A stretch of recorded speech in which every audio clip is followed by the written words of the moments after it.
La la la la. Here we go again. Right, so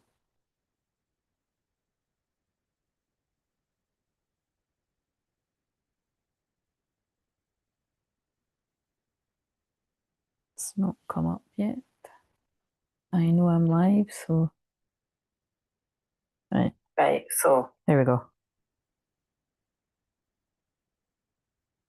Right, so welcome if you're new, and if you're new, I'll try and not do the long-winded intro, but it's kind of hard for me, so you might not like it around here if you've not got any patience.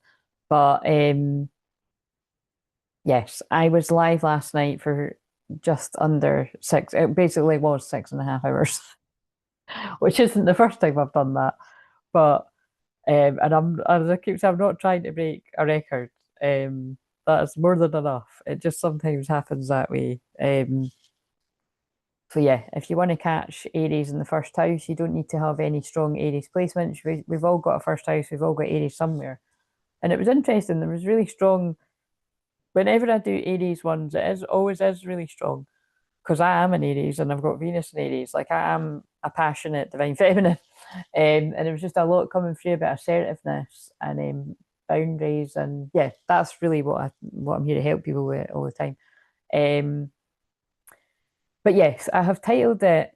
I don't know. There's so many lines in Iris that I could have picked, but it was because the alarm literally just went off right as I was coming on, and I was like, oh, because it fit with the wee shorts that I just filmed there, and so I'll pin that below in this end, and it's just yeah, totally the vibe. And again, that's also what I mean. Quite a lot of people love that song, but I've loved that since I was younger. Um, but yeah, I've quoted the like you know, what's it? You're the closest to heaven that I've ever found, or something like that. I don't want to go home right now. Know that you feel me somehow. That's the bit that stood out anyway. So I feel that must be relevant. Like this person knows that you feel them, like knows that you feel what they're going through. Um, And I said something like that on one of the ones that I filmed for the next few days. So, but I mean that is what happens with Twin Flames. Um, but also I literally did pull the L bomb card. That doesn't happen too much, guys. So and with the clip that they showed me yesterday from the office, that's kind of exciting. So, because again, I just pulled about 1 million cards on the shorts. I was like, oh, I didn't keep one out. So I was like, I'll just pull another one quickly because that's it. And it was, yeah, I love you. So I love you. I will always come back. And this one I actually pulled in the membership, but I just felt really strongly guided that, some of you could do with hearing this. I will say I love these cards, but I don't like that it doesn't do what I do. Like it doesn't address the masculine and the feminine. You know what I mean? It doesn't address, well, they're not going to do it like I do because that is unique to the way that I describe it, but it's yeah, you'll see what I mean. It's just like, oh, if you're a man, but it's like, well, what if it's a woman that got the message? But anyway, but I'll read it. So I think this will more speak to the men, but um, I'll do my usual and I'll break it down. But yeah, honor the masculine, except it's got the masculine divine in this, which is I don't know the word and it's funny, but respecting men, embracing the masculine divine, and yeah, so but also I was drawn to this card, healing chaos. So I feel there's something about, the need to honor the men in your life or honor yourself if you are a man. So and honor your own inner masculine. So yeah. And I am very tired. So, I think we'll go at this one for a couple hours and then I'll aim to start. Oh, I'm yawning already. I'll aim to start Gemini about 9, half 9 or something. Also, whenever you use that mug, I always feel that ghosting, that's something about ghosting. But again, ghosting always happens in twin flame journeys too. But yeah, just because I'm using that mug. Um, did I stop? Is this the bit where I stop to see if it's? You can't even see what that says, but you can see the picture. That's fine because you can see the picture. Right, so let's read this because I really don't know who's going to be here at this time because it's kind of a bit earlier. But we'll just bash on. So So if you are here, say hi. But I'm just going to put in the wee bits and bobs before I get going. So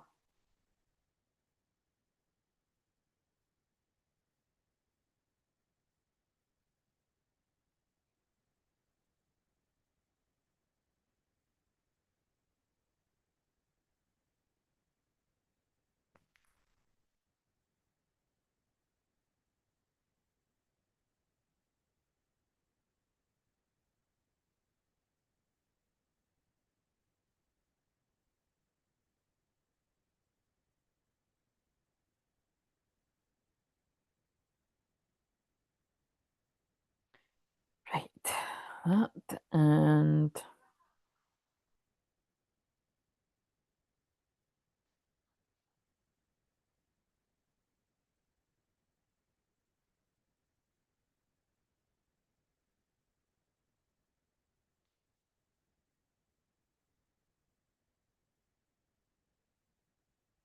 right. So the link at the bottom is the general booking link. And if you were thinking about having a session, I'm just warning people that I'm planning on taking most of October off for a break. So um yeah, because I can't remember the last time I took a whole month off of, but the thing is, just to stress, you will still be seeing stuff, but I'll have filmed it in advance. So some of the videos might be quite short because again, as I had big grand plans to film it all, like to already be filming it, and I'm behind with doing that. So I'll just do what I can, kind of thing. Do you know what I mean? But but yeah, what I'll do is I'll film it. I'll film them. I might do some unlisted lives, but I'll try and film most of them as videos so that I can then premiere it. So that I might join you in the live chat at some point. I mean, or you can just sort of do it yourself. But um, but yeah, I'll just go with the flow. Right. Okay. So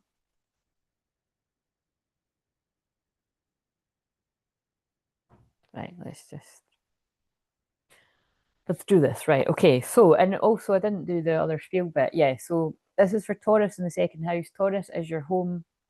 Oh, the boy is mine has just come on, Brandy and Monica. So already, I mean that feels more like Gemini, doesn't it? But there could be,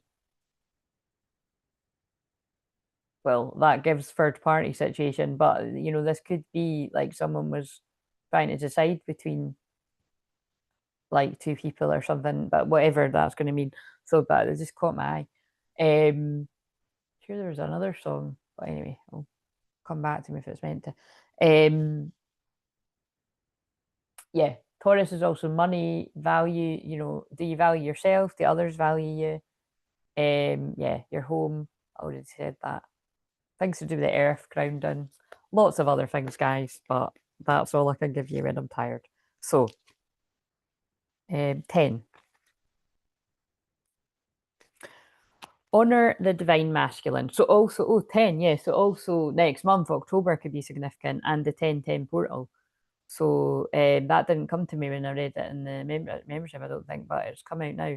So because 10-10 portal is just after the full moon in Aries. So I do feel that it's going to be really significant, probably for whoever's going to resonate with this message. So respecting men, embracing the masculine divine for me, or the divine masculine, as most people call it. So I don't know why it's the other way around, but for many of the men in this world, there's a sense of confusion, shame, and uncertainty about who they're meant to be. If they're masculine, powerful, dominant, and assertive, they run the risk of being seen and experienced as controlling and cruel. Many men feel their sense of vulnerability and their emotional self has to be buried with an active self, a self who fixes, who knows what to do, who satisfies, and who makes sure all is well. That's where I'm just going to chip in my own bit because the author of this doesn't, and I do love, what's her name again, Lucy Cavendish. I do love her stuff, but she doesn't seem to talk about, the women's masculine side. So I'll just chip in with what I usually do about there's so many of the women, especially, that on this channel, if you're new, we do attract a lot of women in masculine energy. Like that, you keep busy, you feel like you need to fix everything, you feel like you need to know what to do all the time and keep people happy and make sure that everything's ticking over, so I'm sure everyone can resonate with that in some sort of way, like I know that I can for my masculine side too. So, you know, But it's just about if you do that all the time and you're never slowing down and you're never sitting back. Like, so if, for instance, that's relevant to me saying that I'm going to be taking most of, October off to myself. It's because that is in the part of my chart where I've got like the least energy. So it just makes sense that it's like, take some downtime. Because most of the time when I am working, like I said, I think I do most of the time take a week off or 10 days, but I don't think I've taken, like, I'm always sort of going back and doing something. So I just really strongly feel guided not to do that this year. Um, so I'm trusting that. And what I find is when you take a bit of time off, that can often really opens up your flow of abundance and just for your energy, but money as well. And just, you know, it's so, I feel some of you need to hear that too, especially if you're in burnout, which, I know that before I was really paying close attention to my own chart, which has been for years now, I that used to burn out all the time. Like I'd actually literally be ill in October, early November, always on actually always on the new moon in Scorpio, which is going to be during that the time out fell. Sorry, I'm burping. That's when I'm clearing energy. But yeah. So anyway, and then the point is, I'm not now because I pay attention to my energy. So, and I can teach you about where these parts are in your chart if you book a session. Or often, if I've got your chart on my phone, I'll have a wee look and sort of tell you a little bit. Relight my fires, just come on, take that. So if somebody wants to relight the fire, that was coming through with the ones in the shorts, actually. The idea of masculinity has been corrupted and overtaken culturally, just as the concept of femininity has been hurt too. And we have many wounded heroes, wounded goddesses, wounded gods in our world. This does none of us, male, female, heterosexual, every sexual, homosexual, every sexual. I might just start adopting that. It's a lot easier than the long-winded, thing that I go into or that's everybody else goes into. It just, oh God, it's like every sexual. That covers all bases. Any good at all. It is necessary for us to reclaim the sacred aspects of masculinity, to recreate and encourage a healthy masculinity that is unique and encouraged, supported, and listened to. We have so many stereotypes about how a man must behave, and men are suffering, perhaps in some ways even more so than women, as they have been so disconnected from their true selves. And if you're a man that is feeling disconnected from your true selves, I would love to support you in a session if you feel guided. And when we get enough interest, I will run the men's Zoom circles. I put out I put out a poll about that this time last year, and there were a couple of people that said that basically, so I'm saying it again. If you would be up for a men's circle run by a woman, but I would just guide it, and what the way we've got to see it is if we were sitting in an actual physical place and we were sitting in a circle. And I know some of you are struggling to even be like, I still wouldn't even go to something like that. But it's a wee bit more modern when it's on Zoom. I know it could be a little bit more scary for people too. But the point is I know that I can at least think of a couple of people that would be up for it, and a couple of people that either have one-to-one Zooms with me or have even been on the group ones. But when it has been a man on a group Zoom, it has been only one man, and then the rest people are women, kind of thing, and men that are in the feminine energy actually. But I can think of a man in the masculine energy that would do it. But we need more than like two, you know what I mean? So so if you are a man that would be up for that, email me and then we can get the ball rolling, and I'll wait till I get, a wee handful of people, and then I'll be happy to hold it. And the thing is, like if you're wondering what would go on, well, I channel things in the moment, but I know there's a lot of you with like gifts and talents that you maybe don't have a safe space to sort of share things. So we could just leave it open to, but it could just be sharing your thoughts and your feelings and stuff. So anyway, I don't know who'd be up for that, but I'm just saying it's came out with this card. So when this card comes to speak to you, if you're a man, it's time to see what I mean. If you're a man, that it's listen for your masculine side as well, even if you're a woman. When this card comes to speak to you, if you're a man, it is time to understand, embrace, and truly honor the expression of your masculinity. Think back to your childhood and youth before you were told who you are, what it is to be a man by your culture and by your family, and through your schooling and relationships. Who are you? Consider the possibility that your own masculinity has been constructed to protect you. But you see, a lot of women could resonate with that too.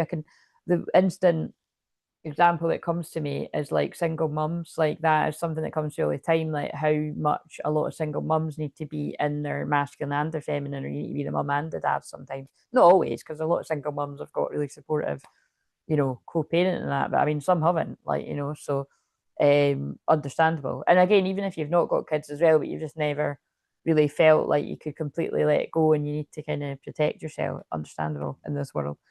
Perhaps some aspects of what you've been taught have created sadness, shame, and may have even ensured you missed out on a full and authentic experience as a man so far. Men are sensitive, men are sacred, men are gods, and the powerful insight of the merfolk can show you how to go deeply into the way your gender has shaped your destiny this lifetime. The merfolk encourage you to reshape it into a form that expresses who you truly are and not who you were taught to be. And again, that is very in line with um, that's very in line with the shorts, because the shorts, again, although they're not real time for everyone, they can be for some, but they are, they're timeless. You can watch them whenever. People can find them like literally, some of my ones from literally like 2, 3, 4 years flash up and they resonate now, even for me or for like people I'm working with. So, and on that note as well, it might be a good idea to. I keep meaning to do that. I didn't do it every day, but every now and again, I would share ones from like a year ago. Um, and I think I might, that's kind of a lot of effort because it's kind of hard to throw back. But I might start trying to do that when I remember, like sharing the ones from last year, like on the day. But even if I don't remember, and if you do really resonate with the messages I'm giving out, it's worth having a wee look if you're bored or something. Because some of them are scarily, honestly, I just know because I remember doing them. Some of them are scarily in line with what's coming out again now. So yeah. Anyway, because I started doing my twin flame therapies, like, the love story ones, like, although that's always what it is, like years ago now. And I was doing them every day. And then now it's like I go through phases, you know what I mean? So, but that's what you'll be getting in October when I'm taking a break. I'm going to film them in advance. So, anyway, let's get on with it. I need to drink my tea again. So, I got fuck all sleep. I had a few hours sleep. And then my mum had to come and pick the key up for my wee doggy pal that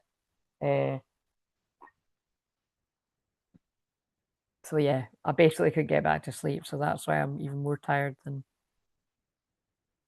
but it's all good, it's fine. I'm sure I'll sleep tonight after this. Right, okay, so um right, so let's get the cards to identify who this is going to make sense to. Come on, people, please somebody come and talk to me because it's so boring when people aren't here. We use some of that and some of that. This time I'll remember if I pull out the Ten of Pentacles that it's, oh my God, that's quite a bit. Actually, I want to use these now. They're not all there. I can see some of them over there. I want to see if everything is fine, because that's the Ten of Swords, which basically means everything is not fine. Oh my God. Really need to tidy this shit up. I will be addressing this at the weekend and next week because we move into the physical, tidying physical clutter in the membership. Oh, I've just picked up completion and Heart of the Sky. So again, look, we're in the year of the snake, and we're also in the 9th month, which is about endings, and we've just had the 9/9 portal, which I channeled into. So I didn't do anything on the actual. Well, I did do it on the day because I was still talking, but I clipped bits from it. So if you watch the Mediumship Monday, that was for the 9/9 portal. But right, okay, so some of these might be mixed up, but it's all good. Are any of my favourite funny cards going to come out? I just saw the devil. That's not my favourite card. It is an interesting devil card though, because it looks like Magic Mike. It's like got a guy with his top off and you know, um, yeah, the Three of Wands with the guy having a coffee before he sets off, or what's the other one I like? The Six of Swords as well is funny because it's just funny. Right, I just find all these cards quite funny. Right, what have we got? Let's identify the divine feminine, male or female.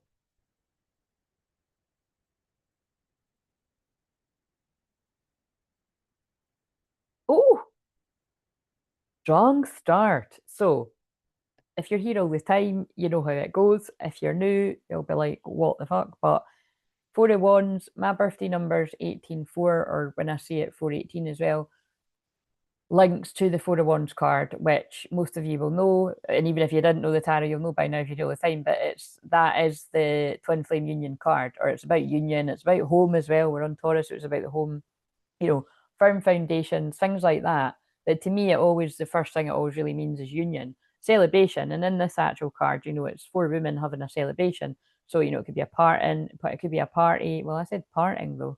People could be parting ways with karmic energies, friends, friends, lovers, whoever, jobs, family.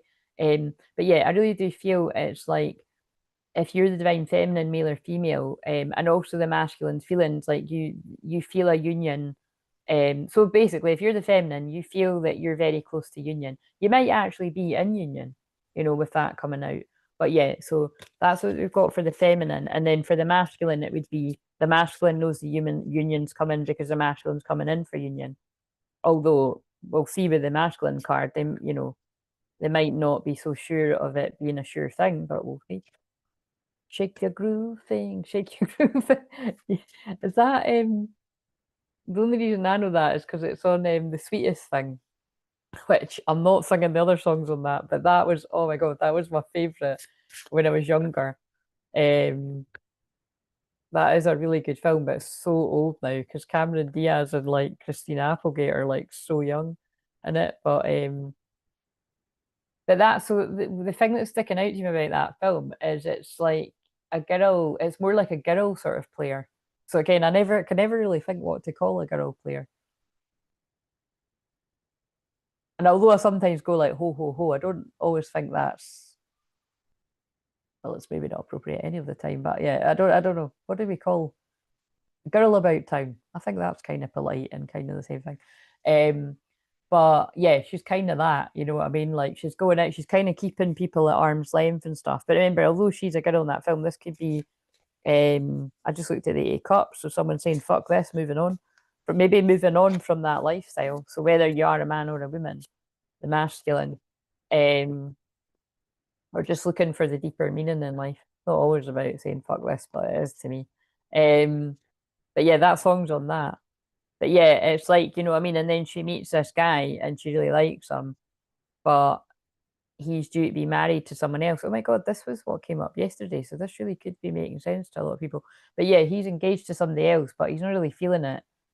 And his fiance isn't really feeling it for him either. Um, Down on the beach tonight, the drifters. And then they pulled me at the picture of the beach. That was very specific. So you might live near a beach or the ocean as you call it in America, or I don't know what that song is. Might change it. I'm not really a fan of the 70s. Some of them, but magic moments of the 70s, so that could be relevant. Doesn't matter that I don't really care for the 70s. Some of you might. I'm more of an 80s person. I do like some of the 70s though, but 50s. I like 50s music. Elvis and stuff like that. And it's not like I listen to it every day or anything, but I do like, you know what I mean? That's why Grease is like my favorite because I just love all those music. I just love all the songs on both pieces. I think that's obvious. I talk about it all the time. Right, what have we got for the masculine? For the masculine that is approaching for union. I mean, it sounds like a plane taking off, doesn't it? But it just means like they're going forward to talk to the feminine. Right, okay. So the masculine is single. They've paused to, oh, he's on a beach. God, that's quite funny. Imagine I hadn't read that out. He's doing a handstand on a beach. This masculine is single. They've got their Nine of Pentacles, and I feel they're looking to go in to make it the Ten of Pentacles with the feminine. So it's like this person's taking a bit of time out. You know, they could have actually went away somewhere, like, on a retreat or something, on holiday, or to recharge and heal. Secrets are coming out. We've got the moon in reverse, or this person is revealing their secret. This could be secret healing again, you know. Yeah, look, revealing secrets. High priestess as well. High priestess in the moon. Eight of Pentacles. Yeah, that is what that is. this person's been, I'm not, there's no point holding it up hard because, I mean, well, holding it up hard. There's all the cards. This person's been working hard on themselves in secret. Hello, Goddess Retrieval. How are you doing? Chrissy, wasn't it? Are you in the bath? Are you telling us you're in the bath? And they've completed it. They're healed. I'm healed. I have no more work to do. Only kidding. We've always got more work to do, whether you're a twin flame or not. But yeah, 21, the world card. So yeah, look, so this person's been going for a very tiring time because this woman's asleep on the card. So you could be a woman or a man. But yeah, you're knackered after completing a period of healing. But I do feel this person is revealing themselves after working hard on themselves. And they've completed their karmic lessons. So I feel, yeah, that's coming in strong. That's the truth, baby. Truth and clarity. This person's coming forward with some truth and clarity for union. Have we got anything from this? What's the mutual energy? Yes, you are in the bath. Yeah, I thought that's what you meant. It's okay if you talk with emojis. I'm good at translating. Um, this person's coming forward with some big offers. Ace of Pentacles, especially with the way that picture is. It's like, yeah, big offers. Whatever you deem a big offer is, this is no small offer. This is somebody coming in and they mean business. But again, don't make that. Don't let that put pressure on you if you're a masculine. You're like, fuck's sake, I was just going to send a text and say hi. Do you know what I mean? It's like, because that is a big offer. Let's face it, if you're a feminine, you haven't heard from this person, that is a big offer. So don't judge yourself. I mean, no work, kids doing live classes, mum pampering. Quite right. How many kids have you got? The star card. Yeah, I feel whether you realize it or not, and I'm sure you do if you're a divine feminine, that when you work on yourself, it's helping your person. But it's like you have been guiding this person out of the dark. I kind of did get a really strong feeling as well, like this week, because the moon and the what was it again? The moon and the high priestess, like one of them being reversed too. That can be like spell work and black magic and fuckery. Like it could be this person's been untangling themselves from some type of manipulation. Just one so far. One is enough. How old are they? How old are they? Is it a boy or a girl? You don't need to give a certain name. That might be going too far, but yeah, like I feel, yeah, this person has been healing from a challenging situation. Now, it could be that they've had an addiction or something, or it could be codependency with others around them. I'm just feeling a bit of heavy energy there. But they're coming in for the Ten of Pentacles. He's 10. Oh, lovely. Look, he's 10. And I pulled the Ten of Pentacles about well, Ten of Cups as a family. But yeah, so, I really do feel this person's coming forward with serious, with like big offers and wanting the Ten of Pentacles. Oh my God, and I did say that because they're just talking through me. They are the Nine of Pentacles and they want to make it the Ten of Pentacles with you if you're the feminine. After being very stuck in their head though. And for some of you, you could still be the masculine that's still stuck in your head, but that's what you want. And once you come out of that, yeah, this person wants to work together with you. So if this person didn't want to work together with you in the past, it's because they were, look, now it's the world card in reverse. They were still stuck in karmic cycles with the devil. that's why I love it when I'm guided to the tarot, because it just flows. Like I do it really quick, but it's like, yeah, that's always, so it happens to be a guy on that card, but you could change this to the woman in the red dress analogy from the Matrix. It's like, oh look, come with me. I've got this alluring hot body, or I've got the chocolate that you want. I've got the stuff that you need. I don't even know what that is. Oh yeah, I do, because that's because I was see, it's funny how you watch stuff and it is in your subconscious. It's because I'm the queen of the night, queen of the night. Oh yeah, oh yeah. That's Whitney. I can't sing it, but you know what I mean. But in the kind of dark way, like a dark queen of the night could have lured somebody to their karmic lesson. Oh, here you go. I've just delayed you another 6 months to a year to, you know what I mean. But whoever this group of masculines are, they're not in that anymore, or you're not. Yeah, look, it slowed them down. Look, That is exactly what happened. A karmic person, it does feel like a romantic one, slowed somebody down from coming forward with an offer. So it's that old chestnut where someone was doing the healing, they were building up their self worth, and somebody toxic from the past comes back and is like, oh no, you don't. I'm going to reel you back in. And they set this person back, whatever's happened. Yeah, stop them from moving forward like they were doing. And but now this person's like, haha, I've got away from you. I'm listening to the downloads. I'm breaking the status quo. I'm not stuck in your karmic lesson anymore. I am the magician and I'm getting away from the devil. I am escaping from the devil this time. I'm not juggling. I'm not stuck juggling what I'm going to do. I've faced my day of reckoning. I've had my awakening. Goodbye. I am moving on. Or I'm long gone. Yeah, so right. Itchy nose. Right. So, because I can't be here all night kind of thing, because I don't think my voice will allow it.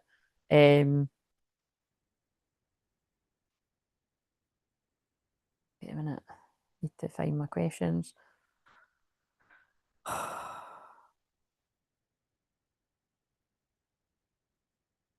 Right, so in the past, I actually want to go. They've got some past. Let's do some actual past life stuff because I haven't done that for ages. Right, so wonder if Edgar Case is going to come out because I mentioned him the other day. What's this? Oh, wow, communication, and that's the next one I'm doing, the third house communication. So but this is the past energy. So in the past, you I'm throat chakra. In the past, I feel we're going to use the mug as part of the oracle. I feel in the past you communicated your feelings. You could be 41 like myself. So you could be a 41-year-old divine feminine. That's pretty specific. But you could be female or male. Or, the masculine could be 41. But again, ignore the 41 part if you're older or younger or whatever. But I feel in the past you could have communicated how you felt and this person might have ghosted you.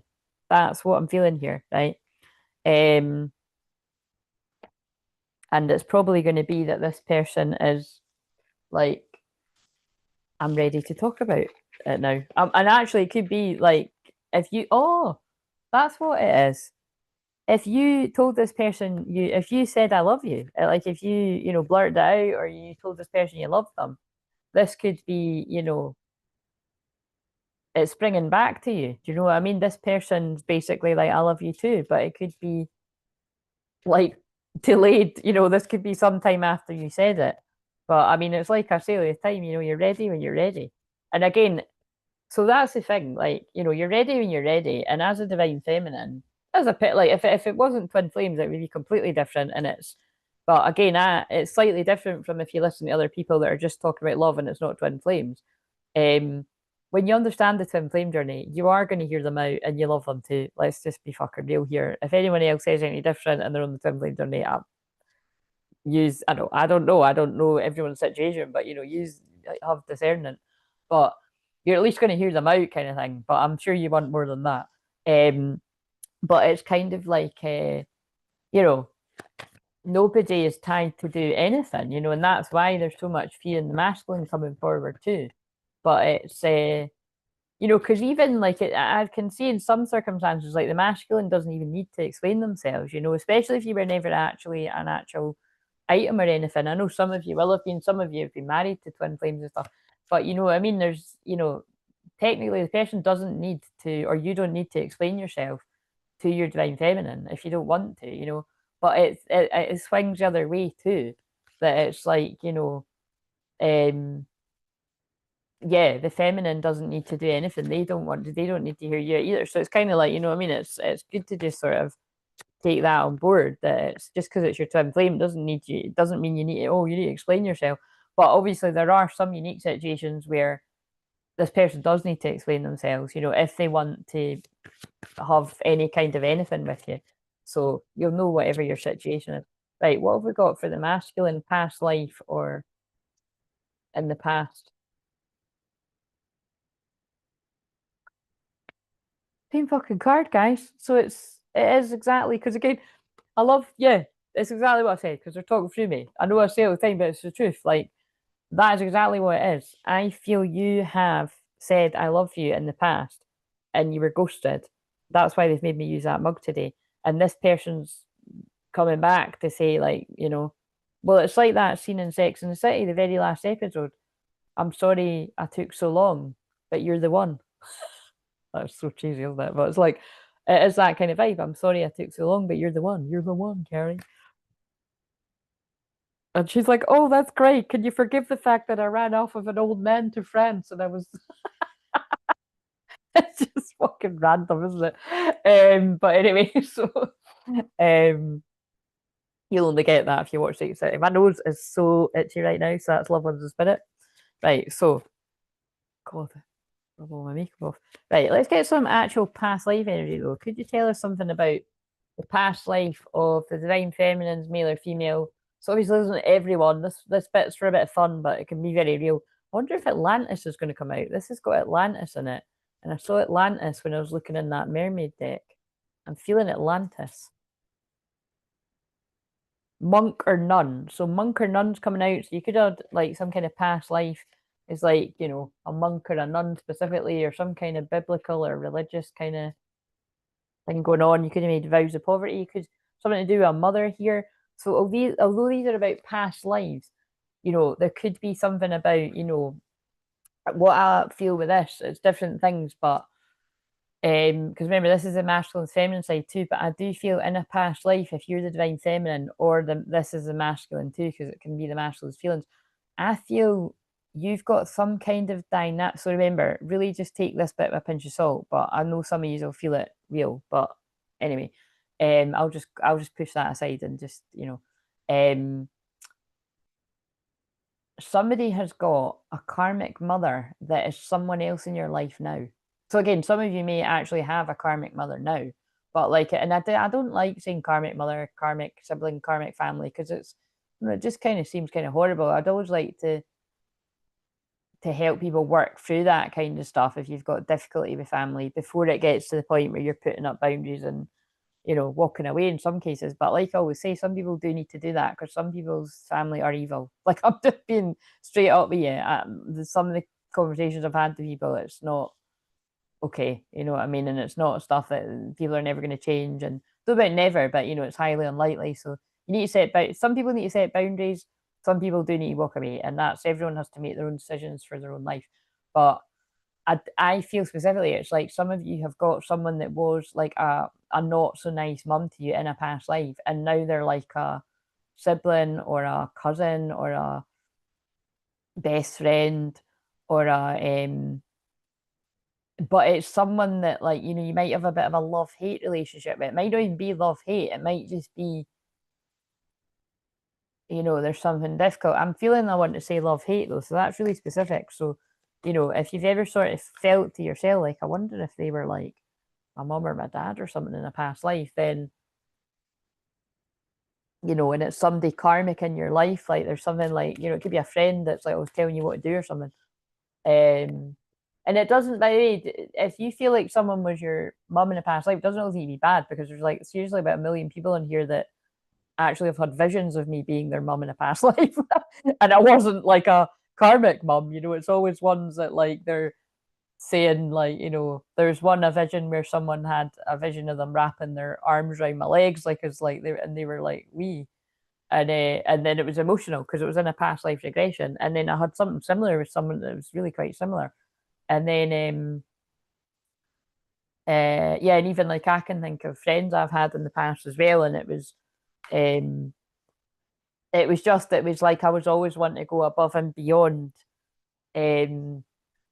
I was like, that's not a good example. I was like that with all my friends. But like, but like I've explained before, like, I loved hard, but I can now see it was at detriment to myself. I don't regret any of this. It's made me who I am, but it's like, you know, I just that's the only way I can put into words. Like, it was like I would have. There's some people I definitely must have been. I mean, it's not must have.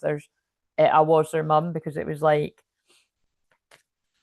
I was so much unconditional love. But you can see how that's why I'm very strong. I don't know where all the past life stuff comes from, but we're going with it. So it must be Saturn retrograde. But normally I would go into that in a kind of Cancer moon or a Pisces moon. But actually, that's interesting. I got a new deck today. It literally just came out today. Like, I'd pre-ordered it. And so thank you for your donations and booking sessions and the membership and all that, because that's you know, we can get new decks when I do that. Not that I really need to anymore, but when one really speaks to me, I do, you know, listen, and it was because it's ancestral healing. But um, yeah, you know what I mean? It's like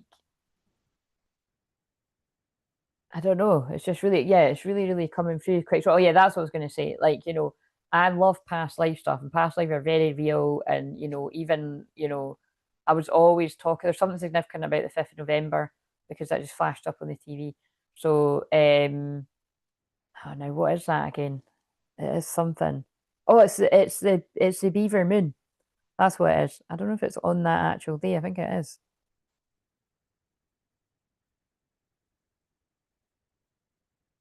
Yeah, the beaver full moon. TAURUS filming, in other words. I don't always call it by the name, but that one, it was because I got a download about that. So, oh, we're on TAURUS. See what I mean? That's funny. I don't always click. But yeah, so the TAURUS filming on the 5th of November. Remember the 5th of November. It's that could be significant for whoever's resonating with this too. But yeah, I love past lives, blah blah, but all this jazz. Maggie May's on right now too, so that could be significant here too. But you've got to close out the past life, you know, to live in the present and to enjoy your future. So that's kind of what I'm getting at here. Like I've always very strongly felt my past lives with people in my personal life and doing this work professionally as well. But when you can notice where it's holding you up, and it could potentially be, well, it's probably going to be holding the other person up too. You've got to close out the cycle. It's really important, and it's important you do that with you know with your twin flame too. And that's what this is interesting. They were talking to me about this before I went on about you know I don't say this as much as I should, but I do say every now and again, like you know that is something that you know is unique about me. Like, yeah, I do the cards all the time, but you know, if you've never had a shamanic journey or a soul retrieval with a shaman, you know, it is worth getting that at least once or doing a past life regression. I could do a mixture of both to find out what the deal is with you and your twin flame. Like, what were you in past lives? Like, what do you need to close out so that you can have a healthier dynamic, you know, moving forward in this life? Because I've said loads of times, you know, I've had that and like yeah, I had you know this is my last life and you know and it's I had many lives with mine and and it's you know it's just good to sort of know where a lot of the stuff comes from. Um so yeah, right, okay. Anyway, but let's see what have we got for the masculine. But remember that can still be for the masculine too because it's your feminine side. So what have we got the masculine?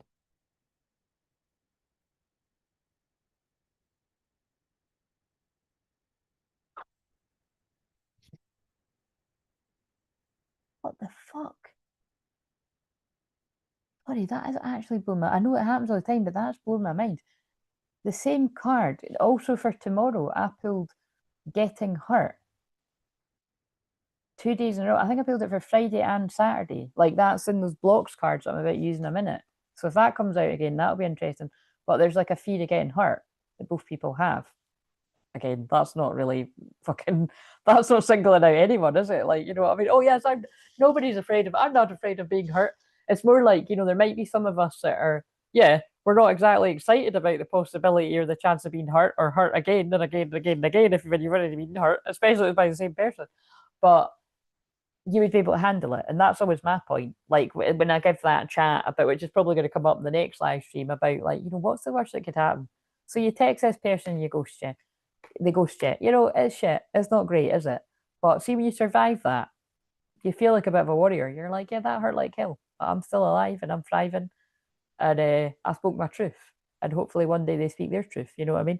But anyway, mother came out again. So this is really interesting, right? You know, there is very common that. So again, I'm just going with. I don't know who needs to hear this, but um, it's very common that you and your twin flame have actually been siblings in a past life, you know, like, and you could have actually been like actual twins, you know, like, and you could have been different genders, you could have been the same gender together. That's a bit weird too, isn't it? But like, but that is a real thing too. Not for it's not all twin flames, but it definitely is, and like, you know, when I, you know, if I decide to do that, basically if I get a whole, basically my guides send me a whole cluster of people that are like dealing with the same thing. And whenever it comes about, whenever that's going to be, where I get a whole load of people with past life regressions and I notice a pattern, like maybe I'm putting out now to see, like, it'd be quite nice to get, to sort of share some stuff of that. But with some of the ones I have done over the years, um, I know that that is the case for myself, that I resonate with that. And so, um, and I know it will be for some of you too, but I mean, this could be something really complex. Like you actually had the same mum, you know what I mean? Like the same karmic mum in a past life that is like, and I mean, God, if we're going to go really deep, that could be like somebody is around the both of you. So this could be some of you where you're, you've still got contact. It doesn't necessarily need to be. It could just be this karmic mum is like somebody close to one of you now. And then if this person ever meets this person now, they might have a weird energy, or I don't know. But again, the point is that I want to get this across. It doesn't mean that you need to have a problem with the karmic person forever that was your karmic mum if you resonate with this, because if you got a past life regression and we close that out, you might find that suddenly all the fucking weird shit disappears. Because that I've had that in my own life when I've cleared things up, and I've also had that, not with the exact same things, but I've also had that with people I've helped. So it is a real thing, but sometimes I might not be able to. It just depends. But yeah, that's really weird that Mother has come out twice. I do feel it is that. It's like, hmm.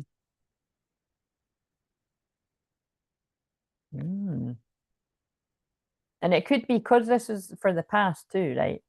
But I was intending this because these are meant to be like past life, right? In another life. But it could be as well that in your past, like you're both needing to do some type of mother healing, like wounds around your mum.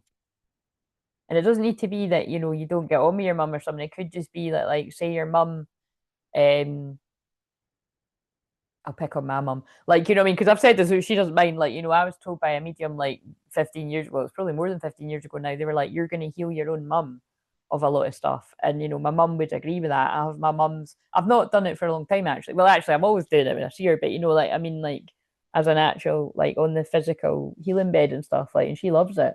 But she's always just so busy. So that's basically what I was going to get. My mum is a very busy person, but she's just retired this year. But and she's getting used to it now, but she's always going to be a very busy person because you hear me all the time be like, oh, my mum's popping up with this, my mum's popping up with that, you know what I mean? And it's like, fuck, people my own age are finding it hard to climb the stairs. My mum does it fucking like every other day or sometimes every day. um and I'm not like, that's not me asking her to come up, a lot of times she'll just be popping up, but it's because she wants to keep fit and everything like that. But it's kind of like,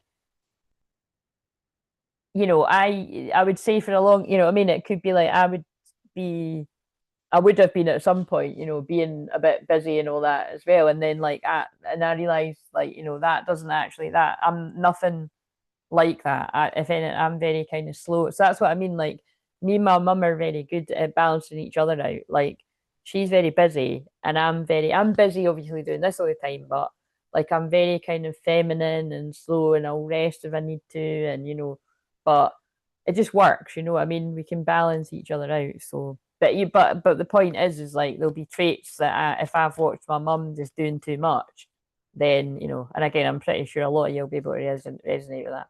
But again, it can be deeper stuff like, so yeah, however that resonates, right? I'll just pull one more. Trees. Well, I was a tree in a past life, as you've probably heard me say before. So you might connect with trees too, or you could be, quite shamanic energy there as well. Asia is coming in, and love life. So past life lovers reuniting after being in a time of imprisonment. I mean, so this could be like there's in the past there's been some kind of orphan. Yeah. So imprisonment could be literal, or it could be like in the past, or I mean, it could even be in this life, things like that. But it's kind of like, orphan. You know what I mean? I think there's something there. That's quite deep, but like there's something there about abandonment wounds, or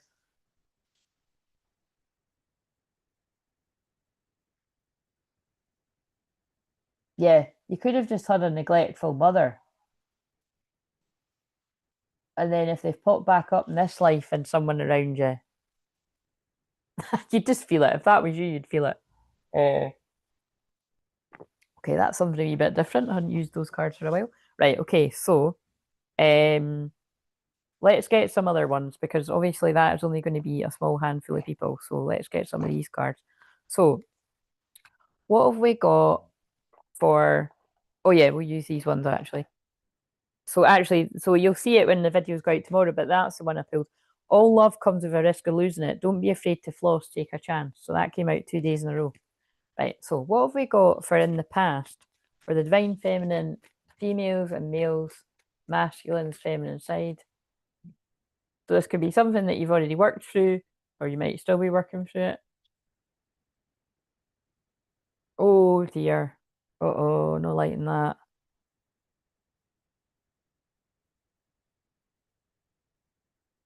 No liking that with the mother thing. So, tolerating abuse. Any kind of abuse is not okay. You deserve someone who treats you well. So,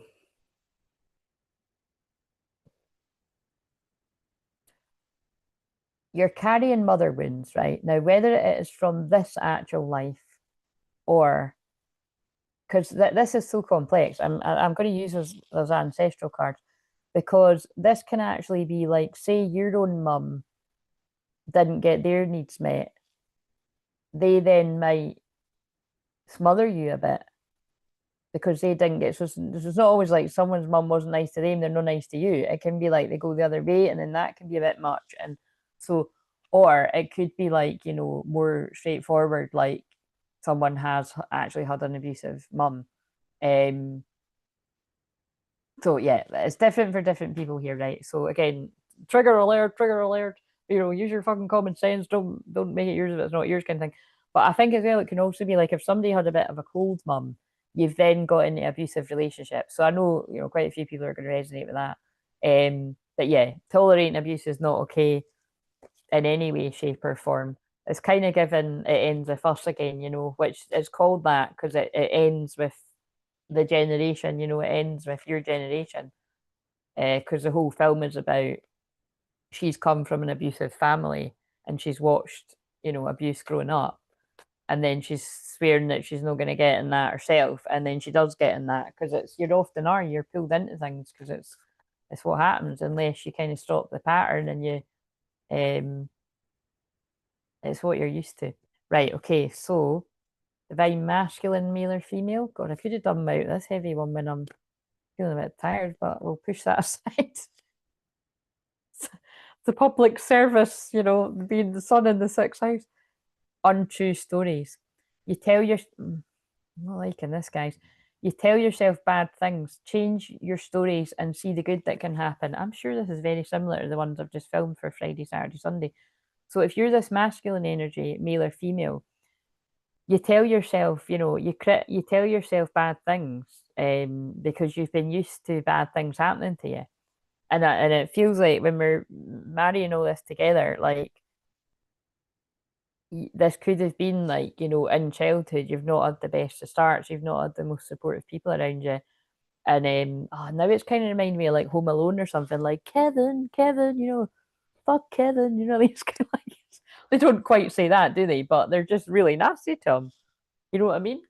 And he's so I've went on this rant before, but he's so intelligent, the way he like, fights off the robbers and all of that and looks after himself when he's left on his own. You know what I mean? He's just like uh he's just they're not treating him right. They're you know what I mean. And also remember the mum does say something to him. I mean, I know she makes up in the end, but she's not very nice to him when he's having a tantrum and he's like, I hate you or something. And she's like, I don't know, whatever she says back to him is really toxic. Uh So I don't know. All of this could be relevant. Again, this is one of the ones I hope nobody really resonates. But right, so what is like a south node repeating pattern that someone might be stuck in then? Feminine and the masculine's feminine side, or again, this could be behind you. Wisdom. So I would say with wisdom coming out, I'd say it is behind you. I feel if you're this divine feminine, male or female, or the masculine feminine side, you've got the wisdom now to know that if you did see things or be around things that you now know as an adult, that's not healthy. I don't want to put my children through that, or I don't want to put myself through that anymore. Yeah, I don't need to repeat the pattern. I'm stopping it here. I'm the generational curse breaker. It's simple.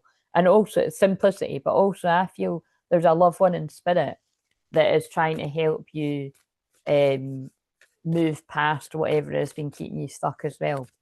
So if that is you, you know, you might be seeing white feathers, or you might be getting more unique kind of signs that would be resonating with you. I'm feeling a gran energy really strong. They just pulled me a red rose on the floor, like on a card. It's a Mary Magdalene card. So, right, masculine, same thing. South, where you might be stuck in the South Node repeating karmic patterns or something you might work through. Also the feminine's masculine side. I'm not in the mood for all that. I'm getting confused with myself. What's going on? What the fuck is honestly, this I love it though, because this is like even when I'm tired, this is picking my energy up because it's just like, you know how everyone's got their things. Like there's some people that the cars jump out every 2 seconds and that's cool. There's other people that they've got orbs and that around them all the time. And I've explained before, the reason why you don't see orbs flying around me is because we're a little not that it's not that anything's any better than anything else, but it is kind of cool. But I miss it. The reason you don't see orbs flying about me is because they speak through me, because I'm a medium and a shaman. Not all mediums even do that. Like, you know what I mean? And not even all shamans do, but that is what I do. The majority of the time, they're just speaking right through. You see that when it is creepy the way they do it for me, because I wouldn't have even picked up they're doing it until it takes me a minute, or working out with what people say, and I'm like, all right. I just know because it's like no, I just know it's on me. You know what I mean? Like Whoopi Goldberg style. Um, but but yeah, my thing is definitely that the same cards will come out, 78 cards out of the tarot, or like this, the same, you know what I mean? It's like, it's kind of funny. But look, what's interesting is on the masculine side, I know what they're saying. It's exactly what they've said through me on this already. This person was just a bit behind you, and that's okay if you're that person, male or female. Um, you can't hurry love. Oh, you just have to wait. Do you know what I mean? Like that's it, like it's and sometimes it's it's not so it's that this person was in love with you at the same time you said you're in love with them. But there's loads of different factors. You could be different ages, or that doesn't need to do anything to the age at all. They could be older and you could be the same age. You could just not be ready, and had different experiences. So I could go on and on and on about that. But the fact that wisdom is in reverse, I do feel that is picking up on what I said, that a feminine energy has expressed their feelings sometime. It feels like quite some time before the masculine, and you could have felt like, oh right, well that's it, like they've ghosted me, they don't love me, maybe they never loved me, maybe they weren't that arsed, maybe I was just another notch on the bedpost. um but it's kind of like, it's obviously going to go the way that that's not the case, because we've already got I love you, I will always come back. And although I'm going to, sorry, I'm going to have to pick on my one for a minute here. I am not going to claim that he used to say, I love you, I'll always come back. But one thing he did used to say, which was very past lifey, and he did say it several times, and I was like, that's so fucking weird. What is he on about? But like sometimes, like there was one time, again, I've told this before, but it would fucks me off even thinking about it now. But we were quite young, and it was like he had asked me to meet him somewhere. It was like a house party or something, right? So me and my pal went. And then he fucked off, right? And it was snowing as well. And then anyway, it was like he fucked off somewhere and left me and my best pal in the snow, right? And I was like, right, he's not my boyfriend, but this is kind of no the best. You know what I'm saying? Like, I don't think I need to reward this guy with, getting his leg over or that. Definitely not at night, but maybe not for a like this is not okay. I was raging. And I was still a people pleaser back then, remember, but I was like, nah, this is not all right. And so anyway, I can't remember what the excuse was, but he did, you know, and that's not like him. That I'm going to be honest, you know, back then this is not the kind of thing he would do. But he was like really trying to like be like, can I come and see that? And it's funny because I can't believe I did, but I was like, nah, I think you know, just leave it. Um, you know what I mean? I must be really mad because I think it's obvious how much I really like him. You know, love. You know, then I would be like really like him, but I mean, I unconditionally love him. But it was like I was annoyed. Oh, look what just fell. I abandon people to make myself feel more important. Oh my God, that's pretty strong wording. Water under the bridge. So again, they just fell. That's creepy. They fell like out of nowhere. Um, but yeah, anyway, the point of me saying this was that happened and then that happened and then you know we spoke on tech. I mean, this is like so long ago that it was like, you know, I think you only had like, so that would be back in the day when you only had so many texts or something, and it was something like that. We were texting back for it, which we never used to do a lot. It really was just like, you know, do you want me up, fine, whatever.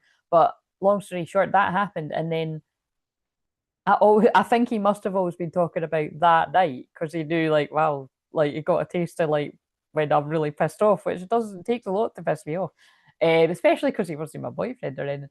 But like I think I probably was just coming from the state of like, why the fuck did you even call me if you were going to fuck off? Do you know what I mean? But like and it would have been embarrassing too. But I mean, that you know, I was with my best friend, but it's just kind of like we both were very happy, put it that way.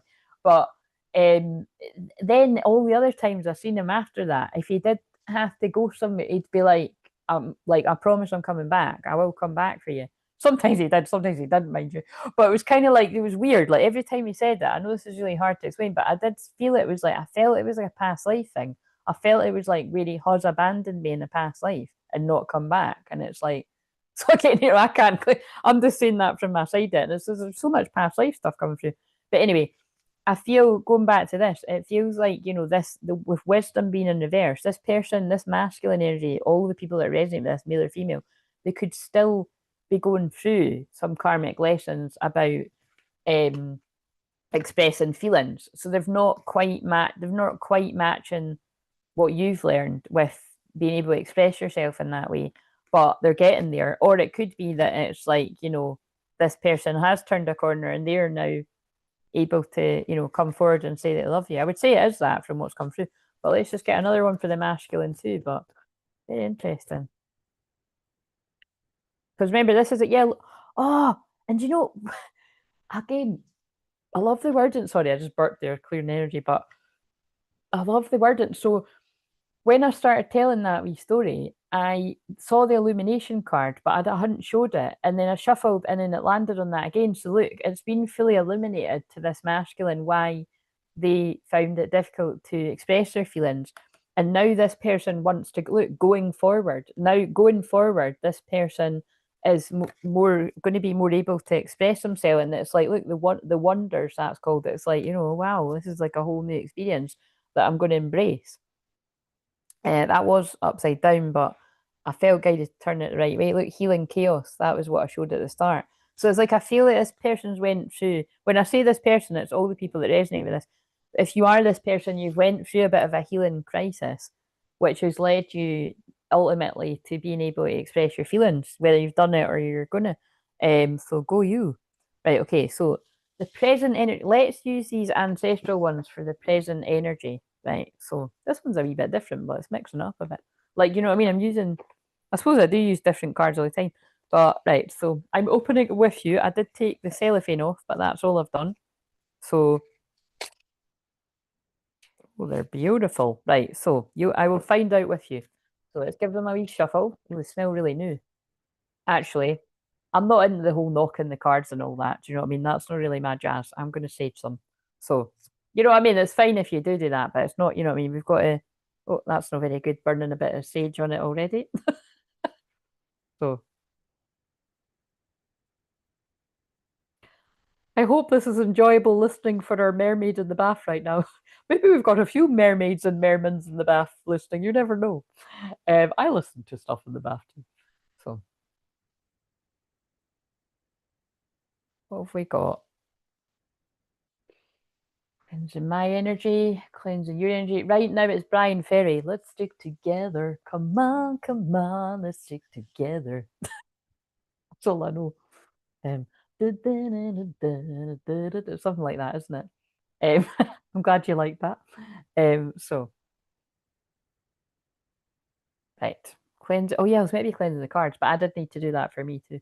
Right, cleansing the cards of any fuckery it might have come across in transit or in making, removing all the energy or keeping the energy and the magic of whoever created it. Who did create this? Oh yeah, I do like her. Ina Segal. Yeah, I've got quite a few of her cards. So I think that's why I got them. I knew they'd be good.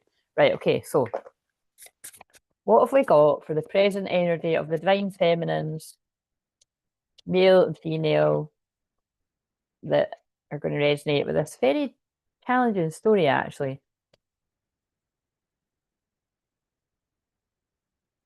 Go beyond, oh, totally. Go beyond survival mode. Yeah, so see how that fits with it was actually create healthy boundaries. Oh my God, I'm in the right job, guys. I love this.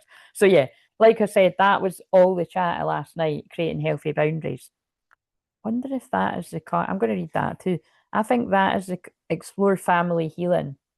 Right, let's face it, these are ancestral healing cards, so it is going to talk about family and ancestors, but I'm not going to read them. I can't read all of these, but it might come out when I shuffle again.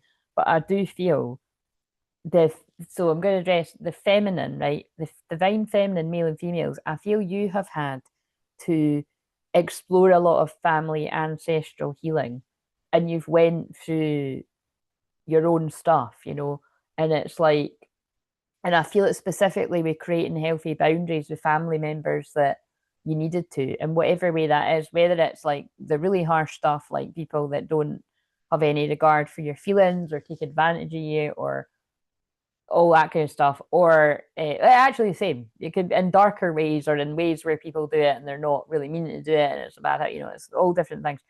Um, but I also feel that, the first card to come out is very strong, is you're stuck in, you could still be because it's present energy, but it's like you've been in some kind of survival mode.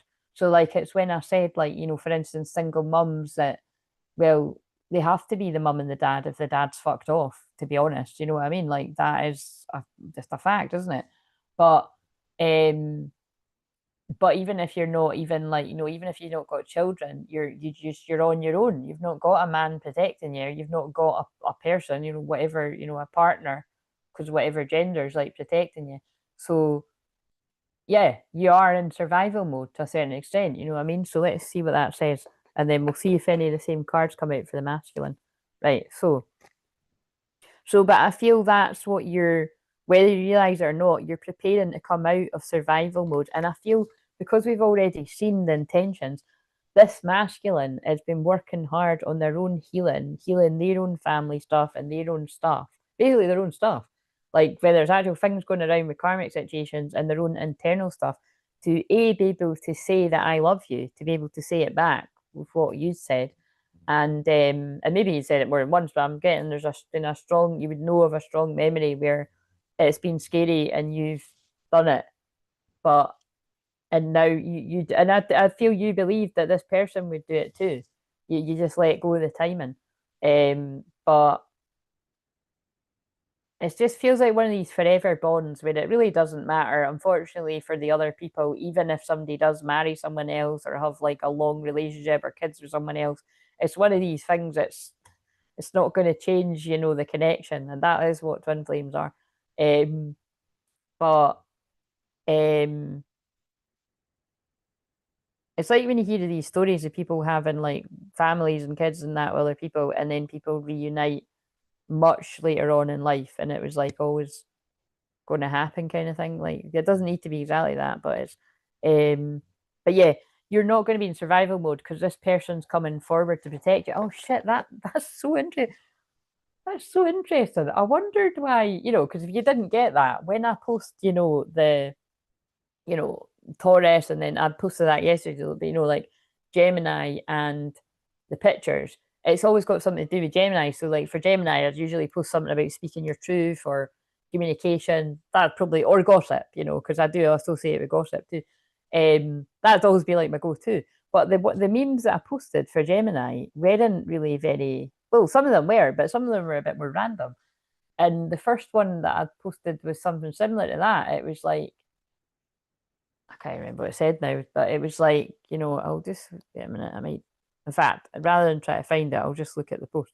Um, it was something about the masculine protecting the feminine's peace, and yeah, a healed woman activates his mission. A focused man protects her peace. Now, don't get butthurt anyone out there. You know, all the kind of, we respect all the genders around there. But I mean, I don't know where I saw that, but I thought it was nice. And the thing is, but my guides made me post it because it was obviously going to match up with this, which is kind of the amazing part when it's like, you know, I done that and then I didn't know why because I was like, what's that got to do with Gemini? But I suppose I did think it was because it's like working, you know, communicating with each other. But it's like, you know, that's the kind of vibe here. Like the masculine is protecting whether you, so again, this could be that this masculine is protecting you from stuff that you don't even have a clue about, you know. But it could be either they're protecting you from their shadow side, because that was a card I pulled over the next few days in one of the videos, or they're protecting you from other stuff that you might know. So it's, you know, it's either way. So let's read this. So 27. Go beyond survival mode. Change your perspective. It's easy to get stuck in survival mentality of just having enough. Yeah, so that's again, I feel, remember, this is the masculine feminine side too. I feel for the divine feminines, male and female. You have been used to just getting by. So, you know, just getting by with the bare minimum, whether it's like, you know, like what I'm like that. I mean, that's obvious. Like, I'm just grateful. Like, look, I'm grateful for when I've got food in my fridge and like more exciting things for my tea and like, or like, or like in the weeks where you're more it's like you're kind of just like you said, you should just be grateful you've got food in the fridge. But like, you know, but I'm always good with that. Like my mum's always taught me, you know, my mum and my dad are good cooks. So it's like, you know, but in fact, you know, so okay, they're making me go into, you know, it's like, you know, the poverty that my mum and dad have both come from is extreme. You know, like I once spoke about that. It was actually my birthday a few years ago, and it was like when she was telling me some of the stories, like I was like, holy fuck, man, like, you know what I mean? Like I knew, but it was like really and it just, I don't know, it just made a lot of sense for the patterns that I could repeat experience and stuff. And just but it's anyway, so I love all of that kind of stuff. But and even when you get out of it, how you can still sort of be repeating these cycles and stuff. But anyway, I feel that's going to come into this. Like it's that kind of when you're decluttering as well, you're like, oh, I better keep this. You never know when I might need it. Or, you know, I can't buy something new because, you know, it's waste. So, you know, sometimes there's a point in that, you know, not to be buying all this new stuff all the time and try and, you know, reuse stuff for the environment and all that kind of jazz and all this stuff. But it's kind of like sometimes it comes from like you didn't have a lot. So, like, you know, even if you do get to a place where actually you don't need to do that and you're still living like that, so I think it's all these kind of, however that's all going to resonate. But and then I feel for the masculine, it can be the same for some of the masculine male and females too. Like even when you do get to a place where you don't need to be so frugal or something, or you know, it's like you're still. But I feel for some people where that's not going to be relevant, and you know, you've always had a lot of money. I always feel it's going to be like, you know, but you've got money, but you've not got your self worth, which, you know, is self worth is more important, really. But some people would argue, like, oh, at least I've got money, I'll feel shite about myself and just. But do you know what I'm saying? So, however, it all resonates. So, it's easy to get stuck in survival mentality of having just enough. Yet, if you transform your thinking and beliefs around what's possible, which I can help you with if you need help, you are likely to make a huge shift in what you experience and attract into your life. If you come from a family where people have struggled to put food on the table, which is, I hadn't even read that, but it was obvious it was going that way though. So, like, you know, I know back, I mean, not even back too far, you know, so it would be like well, yeah, my dad, yeah, when my dad was growing up too, like, you know, I don't think he would take too kindly, I don't think any of the family would take too kindly, like we're saying, poverty, but you know what I mean? It's kind of like that, yeah. And then, but definitely back the generation from that, 100%, some of the stories there, it's like, whoa. So even that's not too far. And then I bet if I went even further back, well, I know because my dad showed me he got like a book done, like an ancestral thing. And that's when I found out, I was like, oh, no wonder I keep wanting to go to Ireland because the roots go back, like I am from Ireland. But I've never been to Ireland in this life, you know what I mean? But obviously I felt that because I'm always just like so pulled there. Oh, and I'm wearing green today as well. Heart chakra colours in Ireland. But anyway, so however all this resonates, the difference is it doesn't even really matter if you like, because again, I can't claim that for me. Like I didn't grow up in poverty. You know what I mean? It's not like far from it. Like you know what I mean? Like I grew up in big fancy houses and that. Like I'm not like you know what I mean? Like that, and then I won't give you a whole family history, but do you know what I mean? It's but actually, here's a good point. Although that was the case, I didn't really like any of these houses. Like, you know, my mum and dad might say different, but it's not like I didn't really like it, but it didn't really feel me. Like I did always feel more comfortable. Like when we downsized, like I felt more comfortable. Like I feel more cozy. Like even this flat I'm in as well is like a big flat. And I do love it, but it's like I don't know. It's hard to explain what I mean here, but um, the point is like, say you didn't grow up in a kind of like, you know, you had stuff that you wanted, you had more than enough and stuff like that. Like you can still feel it from either your mum and dad that maybe didn't have very much, or their mum and dad, or you know, generations back, and you can repeat the patterns. So I feel the message is that if that's any of that is resonating, you can, you know, you can change your mindset and you can change your beliefs and you can be the person that, you know, makes a million if you want to, if you've got a desire for that. Um, or you can be the person that's like, you know, making X amount of money a day, like well beyond, you know what I mean? You can do it. But if you surround yourself with people that say you can't and be realistic and all that, you can't. And again, I know because it's like that's what I was about to say. I don't like I talk about this when it's relevant, and I always talk about it when it's Taurus because it's money. But like there was a time in my life when I did make like thousands, like it was a lot of money, thousands of pounds, like overnight. And just to put you in the pictures, guys, that's no happened since, and that was quite a few years ago. But the point is, do you see what I mean? It's clearly because there was so much guilt that came up in me from that being such a drastic difference to what I'm used to that I was like, oh my God. And you know, it felt too weird. Like the timeline jump, the quantum jump leap was too much for me, and it was kind of quite overwhelming. Uh, and then I kind of went backwards a bit, and then and I've kind of went backwards and forwards ever since then. But the very fact is, I always hold on to. I had a format, I followed it, and it worked. I just need to find. I just need to basically follow the format. The problem was I done a lot of that format on Facebook, so and I don't like Facebook, so I'm not. I'm just like that. I'm not. Fuck that. But the thing is, I can, you know,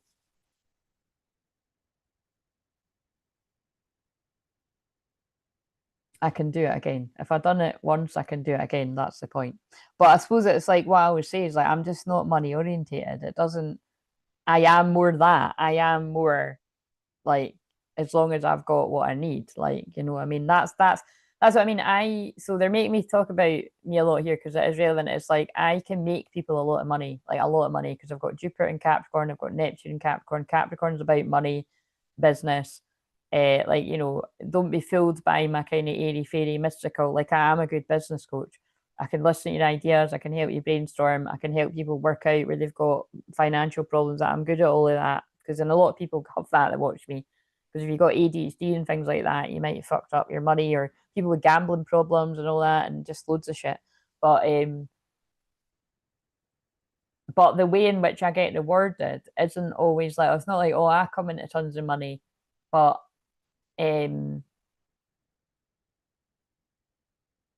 but I do think that will happen at some point. Like I'll probably be when I put a course out or something that's you know what I mean. That'll be how I'll get a lot of money. So I'll work on that. Anyway, If you come from a family where people have struggled to put food on the table, then your foundation has been built on scarcity. Lack attracts lack. Constantly struggling and experiencing a stage of fear is no longer tolerable. So stop making excuses and start taking massive steps forward. That's what my fucking Let's Go challenge is all about. Well, it's not about making money per se, but it has, you know, made the first ones I done did make people a lot of money. And it actually got people jumping from keeping their talents and skills and hobbies stuck inside to now having a business. And yeah, I hope all those people are thriving. But you know, it got people pushing past fear of visibility, fear of confidence, fear of you know, lots of stuff. So fear of making money, fear of success. Um, it's time to make new connections and find mentors who can teach you how to live each day fully and experience freedom and choice. Release any guilt or allegiance to how your family fought or operated. Free yourself from their potential judgments and disapproval. So you see, I'm talking about money, but this could be about, you know, people not being happy about who you love and all that kind of stuff as well. So as long as you live from a place of inner integrity, follow your heart's wisdom, and persevere, even when it's challenging, you will eventually succeed. You will always live a life full from a place of deep satisfaction. The doors are open. You just need to change your perspective and start exploring from a fresh point of view. And the doors are open to the hallway of change in the eclipse season. So, healing practice. Take some time, reflect on what you desire, then explore what it would look and feel like to have more than enough. Attempt to connect with your wondrous inner child, the part that loves new discoveries and adventure. Ask this younger you to help you dream and become curious and creative. Oh my God, I just thought of something wait a minute, I've just thought of something that's such an ancestral pattern. I don't think there's anything wrong with it. It's quite funny, but I'll tell you in a minute. Each day, do something that's fun, joyous, and creative while still taking a courageous step forward. It's time to move towards the types of activities, experiences, and work that makes you thrive. Yeah, so here's a really good example. You know how I was saying when I fucked up, you know, the appointment actually being next week rather than, you know, the other day there. Like when me and my mum went to the Morrison's Cafe, like I did actually say, like, oh, this is what grandma, like that's what my grandma used to do, like my dad's mum. Like without, I don't know how often, but without fail, her and her sister, I think it was her and her sister, but I think, you know, I think she'd go with all of her kid, you know, my dad and like her daughters and stuff. But it was like my grandma loved going to the Morrison's Cafe for a wee breakfast, you know, a wee cup of tea and a breakfast, like, you know, our pals or our sister or our family. And it is kind of funny how I really love doing it too. It's not like I don't do it all the time or anything, but it doesn't even need to just be exclusively Morrison's. It's like, because I'm never actually in Morrison's, but I'm never actually in supermarkets anymore. But I used to love, like, me and my mum, when we took my niece to a wee play group when she was younger, we used to go to the Tesco cafe, and I love doing that too. I just, I love fry up. So it's like, you know, and like I said, I've got Mercury and Taurus. So I'm talking about this because, you know, if you know your own astrology or if you're interested in this is stuff I can point out to you and you go, oh yeah, I do like doing that. Like me and my mum have both got Mercury and wait a minute, she might have Mercury and Gemini actually. No, I think she has got Mercury and Taurus. But anyway, it's like Taurus is like food and um sleep and chilling and, you know, just enjoying luxury. It is luxury too. But you see how it can be, for me, it's not really luxury. It depends. That is, if you think about it, this is how I'm breaking it down, right? Some people's luxury would be like going to, like, you know, well, we live in Edinburgh, like, I don't know, like the Balmoral and having like tea and scones or something like that. Or like you know, somewhere really posh, you know what I mean? Whereas like, but actually luxury is if you've got any money to go and eat out, even if it's somewhere cheap, because Morrison's is cheap basically, but it's, you know, it fucking does the job. Um, you know what I'm saying? So like to me that is luxurious as well. Like you're going out for a wee bit and it's like, but it's nice to have the other things that are more luxury. But some people, like, you know, there are some people that are right snobby or whatever, that, you know, they wouldn't do stuff like that because it's like you would want to go somewhere a wee bit more upmarket and that. And that's what I mean about, like, it doesn't really matter. Like even if I was like rolling in dough, like that's not where like my family come from. So it's like it's like but I think that's quite a nice trait to have, that you can be grateful and you can be happy with kind of just going for a wee humble breakfast now and again. And you know what I mean? And it's quite, you know, it makes me feel nice because like now, you know, my eyes are being guided up to the picture of my grandma and granddad. Like, you know, it feels like I'm really connected to my roots, like by kind of following on that wee that wee tradition that I bet loads of people's grannies have got wee traditions and that, like things like. But you know what I mean? It's kind of, but also it's okay if you do want to push the boat out a little bit and you do want to go for like a posh breakfast on your birthday or something, or just fucking because, do you know what I mean? So yeah, maybe I really need to take that one on board. That's quite fun. I can feel my grandma really saying that there. So right, interesting. So I think we better read that one about the boundaries. So I think the healthy boundaries might be, because remember that card I just read can be the masculine too. But this, I think this is the masculine's card to create healthy boundaries. But I will shuffle a sheet again and see if it comes out. But let's see, 28. So create healthy boundaries. Don't buy into manipulation. Yeah, sorry guys, 100%. This is the masculine's card. I will shuffle again, but I'm just, you know, I work with masculine, male, and female all the time, and you don't need me to tell you if that's resonating. If this is yours, again, it's not everyone's. So, but I mean, it's fitting with what I've picked up on. Um, and yeah, and it's also what the shorts are that I've filmed for like the next few days too. Don't buy into manipulation. Be aware of manipulation from people who are close to you. It is okay for you to say no to family requests that don't align with you. Ah, interesting. Make sure that, seriously, I'm sure that's tomorrow. I think that might be the shorts that's already been. Wait a minute, actually. That will have already went out while I've been talking. Let's see what I titled it. Because it was something. Yeah, look. Holy shit. I knew that. I've titled it Karmic Interference Manipulation Held a Sincere Lover Back. So somebody's, I think it was more like somebody's family or family and friends manipulated someone into believing that you weren't right for each other. So if that's not yours, this might not be yours, but that's what it feels like. It's given Romeo and Juliet.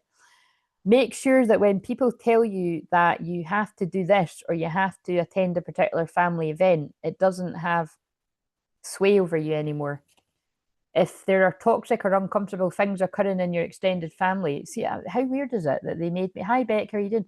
How weird is it that they made me buy this deck? You know what I mean? Like I was clearly meant to read these words tonight for this story. Because, you know, I've got other decks that would, I mean, I'm struggling to think about, like, I have got other decks that are like this, but not these exact words.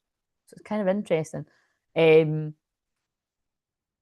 wait a minute. If there are toxic or uncomfortable things occurring in your extended family, or you've tried your best to work things out without much success, the time has come for you to stand your ground. I've actually channeled that at the start of this, haven't I? Like, I know it might not seem like it, but I pride myself on being like the thing from Brave, and it's just funny that I'm Scottish too. I mend the bonds hurt by pride with twin flames themselves, but also like where you've got things with karmic people, if it's possible to do so, but it's not always possible. Um, but I'll try different avenues. If the person wants to be like, I want to resolve things with my mum, or what resolve things with my dad, or what sort of things out with my, you know, my sibling or my you know, the mother of my child, the father of my child, I'll do everything to help that come about. And total miracles have come about where someone's been a fucking nightmare and then there's a magical turnaround. So that's what I mean. I hold space for the miracle, and sometimes it can take years for that miracle to occur. But you know, but there are other times where, like, look, you need to maybe take a back seat just now and let things work itself out. But the point is, don't give up, because that's the thing that I've learned from my own life and helping people, that you can have like really challenging beef with family members and be like, oh my god, this is, we're never going to get through this, and then you do get through it, you know. And that's the power of soul retrieval. And you don't need to be getting that person to agree to come to a session, by the way. I can do things distantly, which is not interfering with your, you know, free will. And so it's like their soul would only feel the healing if they were open to it. But like I say all the time, nobody's soul is not open to it. It's their ego that's not open to it. But yeah, I was just to be polite about it, like, you know, this person will only feel the healing if they're open to it, and it doesn't ever get bad back. You have to start taking care of yourself as opposed to running around and doing everything for others with little to no appreciation. So divine masculine, male and females, I know that's true because I work for you. Where are you running around doing things for other people that aren't appreciating for you, that are putting demands on you and telling you how to live your life and who to love? While family is important, being around those who take you for granted or take advantage and bring you anxiety is not healthy. Create healthy boundaries with family members and take a step back if the relationship is unbalanced. The people in your immediate family are karmically connected with you, but if they are not willing to provide respect, then look for support from your soul family, which is what I always say. OMG. Wow. The karmic mother thing.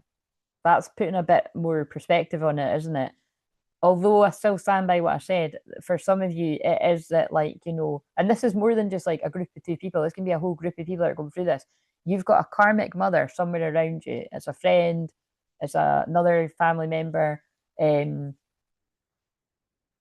the weird thing I've said before as well is, some of your family members could have actually been like a karmic lover in a past life. Think about how fucked up that can get. You know what I mean? But that's a thing too. But it's like, like I'm thinking about when it seems like, family members are jealous or trying to prevent, like sometimes it isn't, sometimes it could be like a crossover with all of that.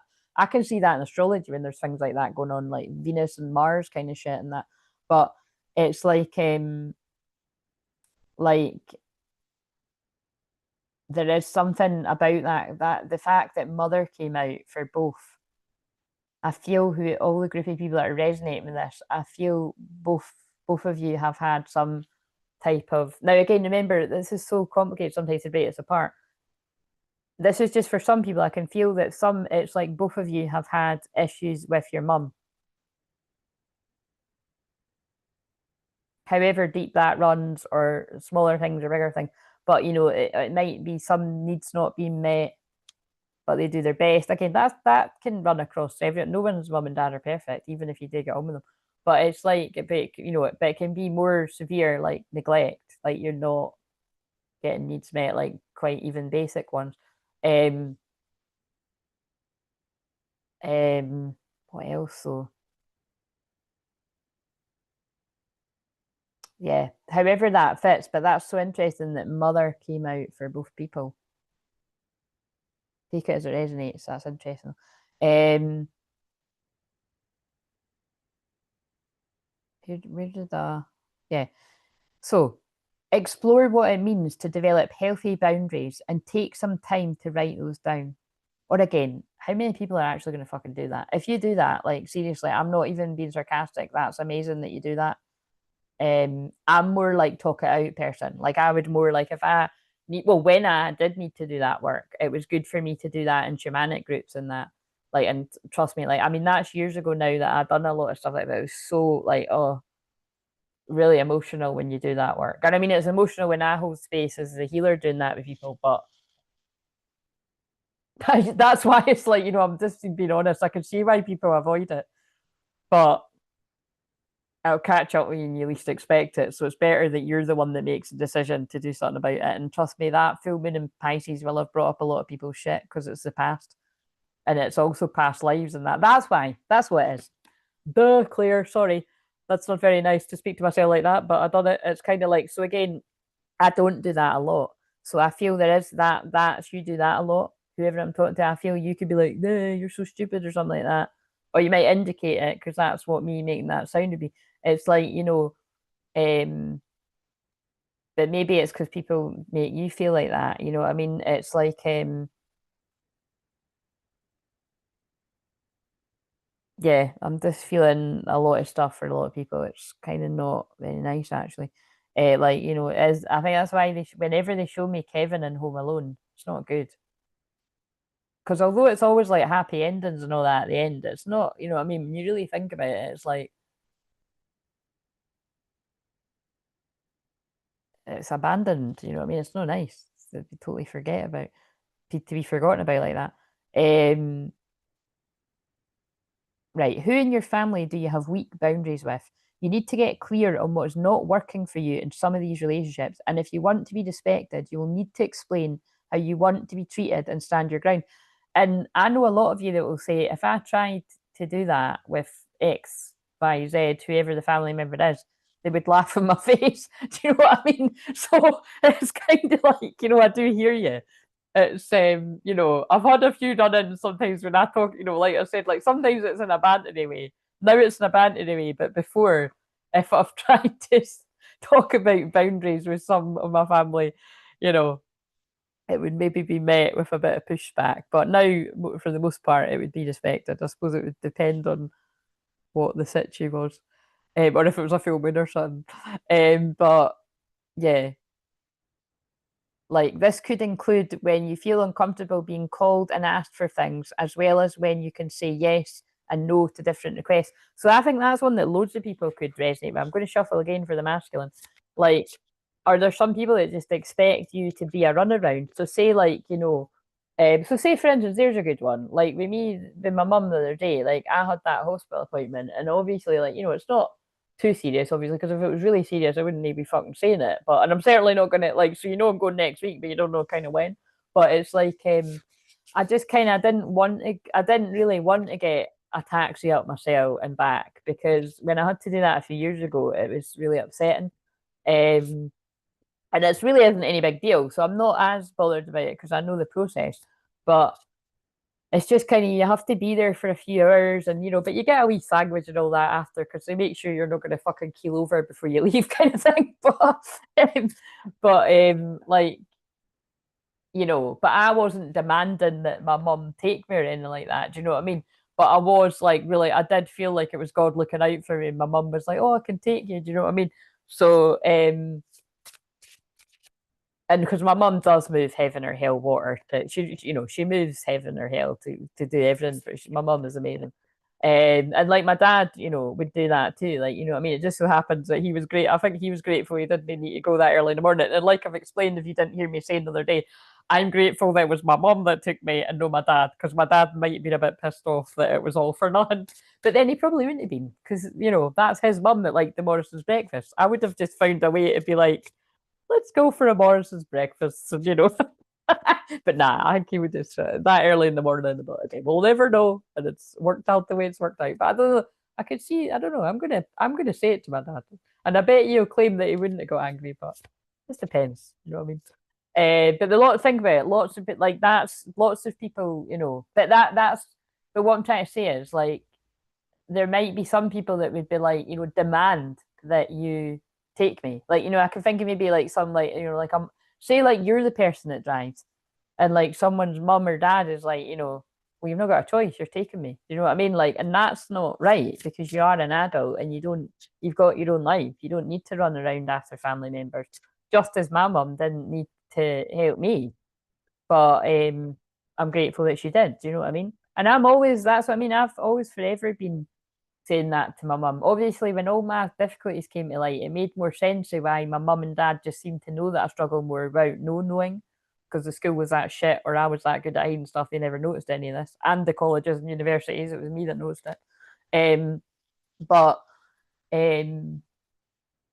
yeah, like you don't owe people anything. That's the point, even family members. And I think, there's a lot of people that really need to hear that. You know what I mean? Um,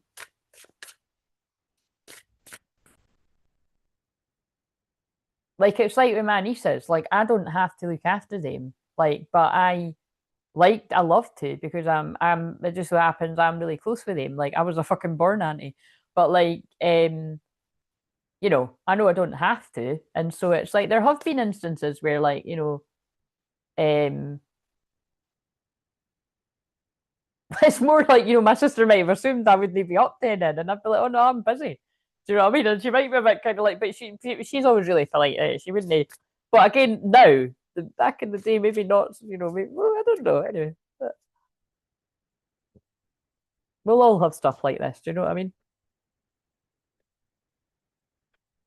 As it happens, I probably am doing fuck all, and I'd be quite happy to look after them because they're great company. But the point is, just like some of you might not, you might not be a kid person, and or you might have plans, and you might be like, sorry, but I can't do that. Do you know what I mean? So I have had to do that. I have to be like, sorry, I can't, and I feel bad. The point is, like, might not be a big deal to her because my mum and dad would do it or someone would do it, but it's kind of like, I feel bad, like I'm doing something really wrong, and that's no, you know what I mean? You've got a life.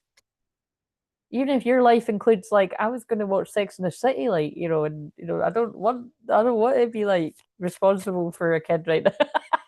Do you know what I mean? Because that's the thing. That's the whole thing about when it's not your kids. Do you know what I mean? You've not got them all the time. Like, I've not got the fucking energy for this. Do you know what I mean?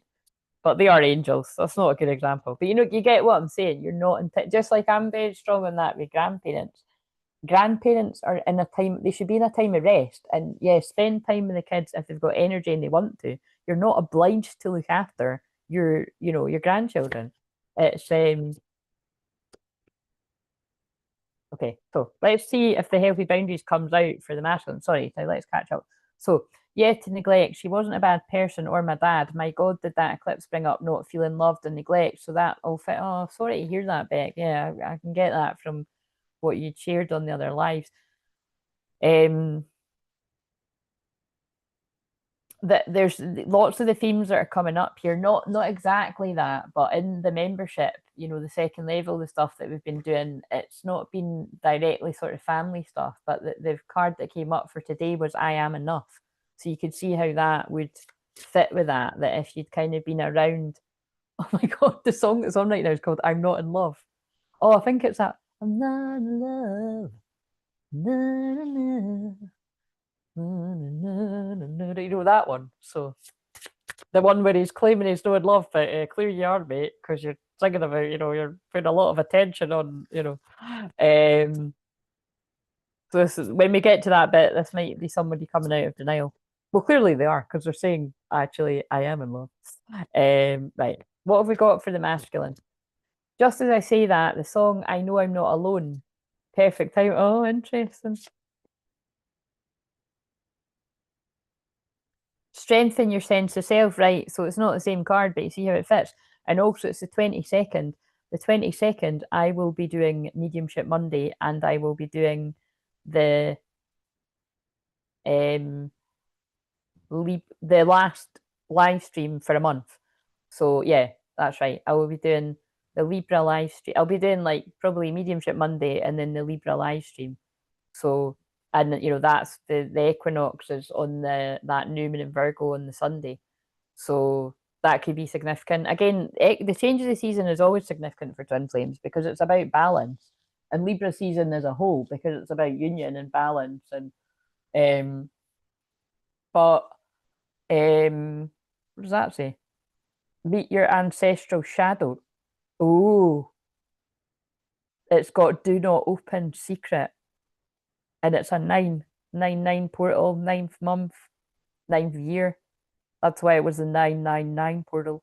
And fun fact, if you're not in the UK, 999 is like, the emergency number, like your 911 in America.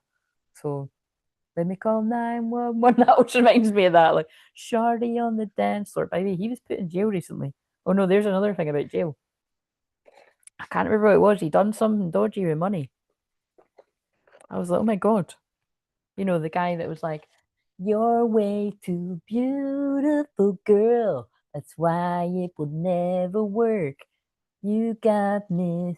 Oh my God, that's going to be part of this too.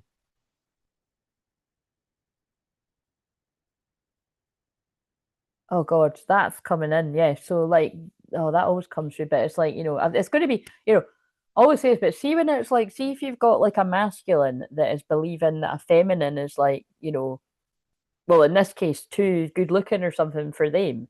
It always goes the other way. Like when I talk to them, it's always like the same way that like it's never just like one person. It's like both people think that about each other. And then you could even get a bit of an argument about it with each other. But it's kind of a nice thing, really. I suppose it's a nice problem to have. But it's not a nice problem to have if you stay forever apart, you know what I mean? Night fevers just come on as well. Maybe you're going dancing. Right, so anyway, what are we getting too excited with the new cards? What have we got? 20, right, like 22. And then I feel like I want to read that. So 22. Oh, 22 9. Yeah. So that is, look, 22nd of September. So that is important for a big turnaround here. Tame Your Dragons is behind it. Right. Okay. 22.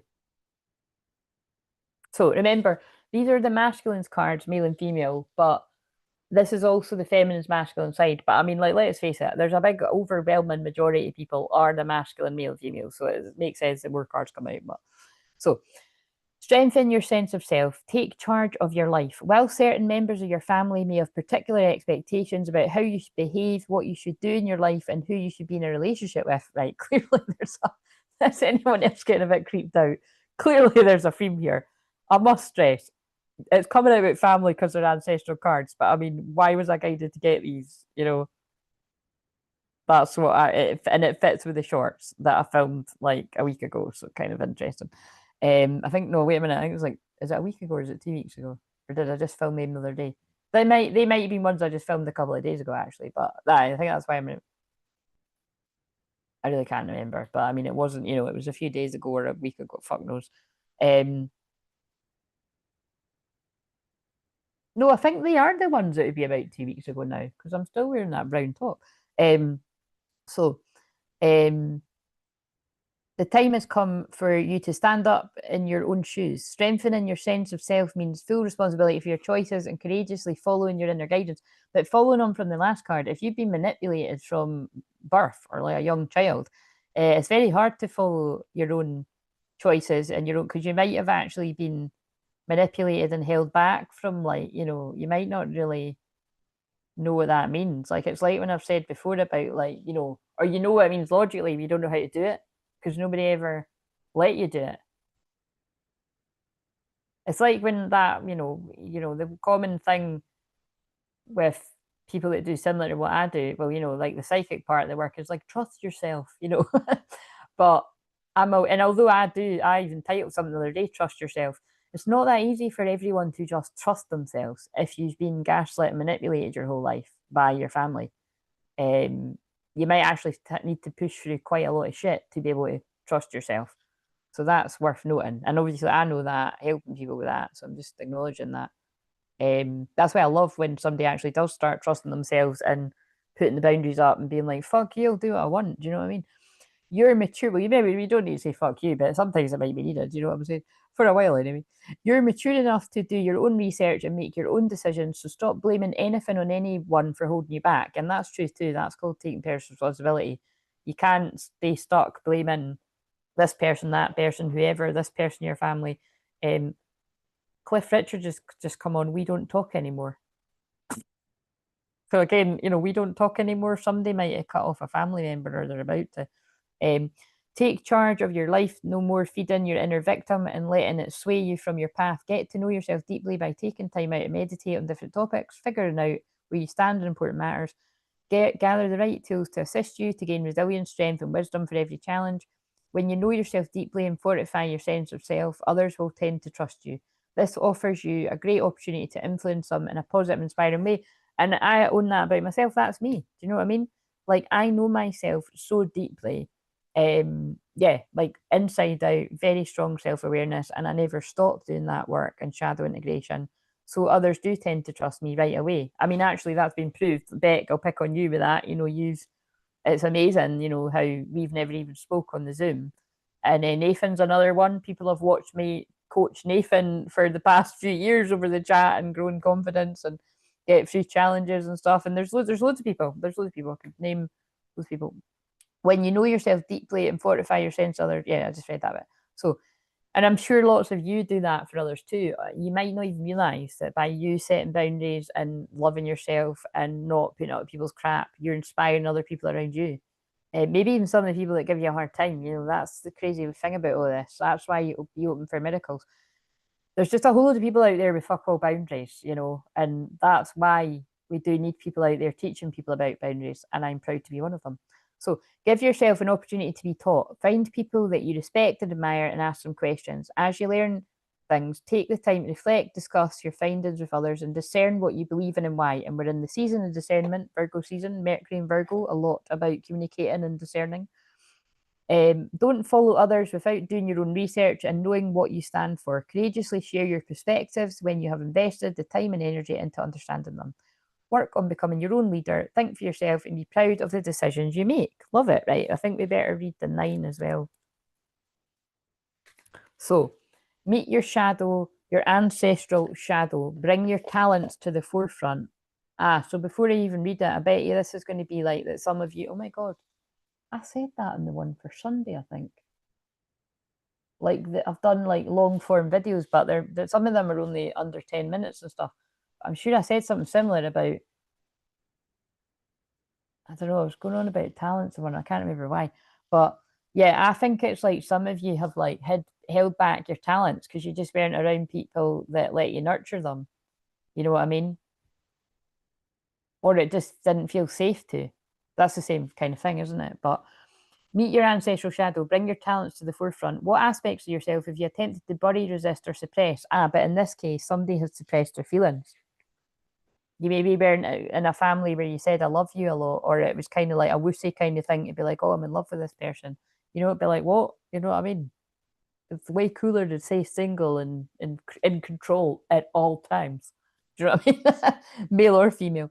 Um, it's time to be honest with yourself and meet your ancestral shadow. Reflect on your family and what they are hiding. In particular, become aware of repetitive fears, disappointments, conflicts, and failures that different family members have struggled with. Can you recognize any in yourself? You have an opportunity to identify what is not yours and doesn't serve you and let that shit go. Doesn't say shit, but I added it in. Let it fuck it all, fuck it all. I don't give a shit anymore. I love that one. From Frozen, I just love it. I quoted in the shorts the other day. On the other hand, can you recognize what potential genius and greatness, influence, beauty, and creativity your ancestors had? While they may have missed their opportunity to truly shine, your opportunity to do so is now. Embrace the talents that have come through generations and fully explore your ability to bring those to the forefront. You may require a little extra help with study or refinement of your abilities. Don't hold back, as the doors are fully open and your greatest opportunity awaits. Your ancestors that have passed over are here to offer you the support and guidance you need. I remember I said that. I felt it was like a granny for someone. But again, it could be anyone for anyone, but that's, and then I was talking about my grandma. So and then also I was seeing things to do with my nana, yeah. So that was their way of saying, like, it's definitely a gran for quite a few of you. Um you must have called them gran because I didn't call, you'll notice I had a grandma and a nana. I didn't call anyone gran. So your ancestors that have passed over here to offer the support and guidance you need. You just have to ask and be open to receiving their direction. Write an honest self review in your journal. What do you love to do? What makes your heart sing? What negative beliefs have you picked up from your ancestors? Which beliefs no longer serve you? How have those beliefs and patterns created the life you have now? Don't judge, become conscious. Write down what gifts you believe you have and what positive you got from your family. This could be courage, persistence, honesty, self belief, or creativity. Use your gifts in conjunction with what you gained from your ancestors to truly shine. But again, I feel piecing that together. It's like, look, do not open secret, I love you. Clearly, someone's been taught to not talk about their feelings, and specifically something about, bad things. This could be somebody that's like saw people around them fall in love and then like something bad happen. So you've made an association, so that's certainly not your fault, but it feels like some people have made an association with like true love. Like say like, someone's been in this like secure relationship and married or maybe even like, engaged or something and then it all gets broken off. Like you could totally make an association like, oh fuck, like when you fall in love it all falls to shit. And you wouldn't be alone, loads of that happens to loads of people. And you might not be conscious of it. And that's why, again, hypnotherapy, like all the things, it's not just hypnotherapy, I can do that in a shamanic journey. But it would be worth finding out if you've got anything like that lurking from childhood, a memory that steps forward, where you've decided, wow, shit, I'm not falling in love because I don't want that to happen to me. Yeah, look, and when you do, it'll be a victory.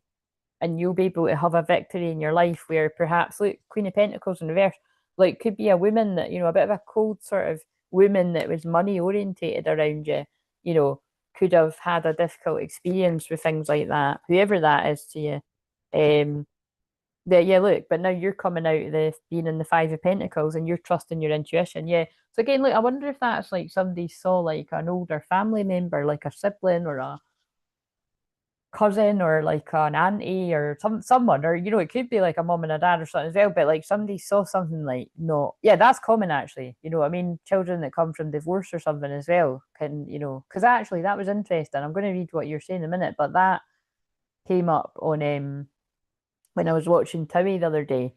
and it was like the two guys were talking about like they both come from a family of divorce, and it is quite interesting that like one of them is like a he just always seems to be like the relationship he was in for a long time. You could just tell he wasn't into her. Like, you know what I mean? They're both good looking people, but it was all for show. But it's weird. Like I could analyze Ape in the Hills. Like she definitely has avoidant tendencies, and so does he. So it was kind of I think it worked because I think like they just didn't go deep. But it's kind of interesting how she kind of blames him. But I get where she's coming from because he clearly was just a big cheat. But it's like, I just don't think they liked each other. It's really what it comes down to. They hadn't fallen in love at any point. Like they fell into that's what say fucking each other. But yeah, that is, you know what I mean? Because the thing is, if you know who I'm talking about as well, and Timmy, like she was actually seemed like she was in quite a boring, safe, boring relationship with somebody, and then she cheated with that guy, and that's how they got into a relationship. And he didn't even want to be in a relationship with her. She kind of bullied him into it. You know what I mean? I mean, nobody forces anyone, but you know what I mean. It wasn't definitely wasn't true love. So, um, it's not no surprise it didn't really work out. But it's kind of sad because then you've seen him then open up a wee bit more to another girl, but then the same things happened. So clearly, it's like you know those girl basically. This is not a good example because everyone on Towie, like I said this other day, the childhood wounds I've witnessed in that are like it's kind of upsetting sometimes you're watching it. But it's like anyway, but I mean it's you know, it can be like just people with everyday life as well. But it's um like and I've thought this about Towie for the whole freaking what over 10 years now it's been on. Like I remember this is really funny, but I once wrote to Megan McKenna's agent, like because I was like I was really like feeling strongly about wanting to help her and Pete because I do like I did feel it was they were really rough episodes where it was like basically he cheated on her, but he couldn't even say why he'd done it. Like, and you could tell he genuinely didn't even know. It was like he just had this serial need to self sabotage and fuck up like you know a good thing. And then but she, you know, they both had their thing. I mean, I think they're, you know, they're older now, and I think they've both been on, yeah, they've both been on Celebs Go Dating. In fact, they were on it together a few seasons ago, and like, I think they're quite good friends now. But you know, that would be kind of weird if they actually did get back together at some point. Like, you know what I mean? Like, I would, that's something I wouldn't be surprised if that happened. But I don't know. I don't really follow celebrity gossip and all that, but I kind of do when I'm watching these reality shows though, like Celebs Go Date, but I don't like kind of I don't you know follow it like really strongly. In but what I'm trying to get at here is like it could be similar. Well, these wee stories I'm sort of giving is like it was interesting when they were both recognizing that just because you've come from a family of divorce, it doesn't mean that you're going to follow the same pattern. But it will if you don't take responsibility to kind of face the beliefs that you've you know had from a child because of what you've seen. If when you know you can't do anything about it if you haven't recognised it, but once you recognise it, that's when if you go to therapy and a mixture of hypnotherapy and shamanic healing, if you're open to whatever mediums, you know, it just happens I'm all of these things, then people can help you with that. You don't need to stay stuck in it. That's what kind of can get quite frustrating when people think they're just always going to be stuck in this. Well, only if you decide to be. And that's sadly when people like, you know, escape into drink and drugs or drink and drugs or, you know, toxic abusive relationships and or all of it, you know, and bad examples. Right, anyway, so um have a really sad story about saying I love you to family. It's going to rip me apart, but I'm going to tell it, right? Well, proud of you. Let's read it. As a kid, I was out shopping with my mum and I randomly decided to say, I love you, mummy. My mum obviously didn't hear me, so she scolded me thinking I was asking for something in the shop. Oh no, do you know what? That's a really powerful story to tell. I'm sorry that happened to you, but that is a really powerful story to tell. And I don't know if you would ever do that, but you know, that would be a really good one if you ever, because I keep meaning to do that. I'm going to read it all in a minute, but it's like, I keep meaning to do like the hot seats where I get people like, you know, I'll talk to them. I mean, that'd be quite intense, but so not everyone would be up for it. But I'm going to, yeah. like basically because I'm good at recognizing what people's limiting beliefs are if they haven't noticed, but obviously you've noticed that that would have a bad, not detrimental effect. But it sounds kind of innocent, you know what I mean, if you hadn't noticed. And that's a good example of like, look, your mum didn't mean that. But think about, sadly, some people's mums would have heard them, and God knows what some people's would say. Um, I never said it again until the day we had to. Oh my God. Oh my God. Oh my God. That is really sad. My eyes are welling up. I never said it again until the day we had to switch our machines off. Everyone left when the machines turned off. I stayed until her lips went blue. One of the last things I said was, I love you, Mum. Hopefully she heard. Oh my God. Yes, she did hear you. Oh, that's so sad. Would have been the last thing she heard. I also struggle with hugging. I hugged her earlier. And that's important that you're saying that, because I say this all the time. Like, look, my top, in fact, we were talking about that in the membership earlier. My top love language is physical touch and quality time. Um, but like, not everyone's this. You know what I mean? Like, and that's something that it's like, it's okay if you're a hugger, right? Because I'm a hugger too. But I have also got that awareness that not everyone is. Um, and so like, say if that is romance, that is something that you'd have to work through, that uh, it would be wise for you to check what your love language is, so that you can, meet each other's needs, like compromise a bit. Like, as in, don't overwhelm the person if they're not a hugger. And then if, like, so for instance, in the membership there, these are the fun things you're missing in the membership. But like, with one of the people there, I was like, oh, I bet your one's words affirmation. And it was basically, I basically guessed what the person's order would be of the 5 things. I think I mixed up 2 of them, but I did guess what the top one would be because I know that person.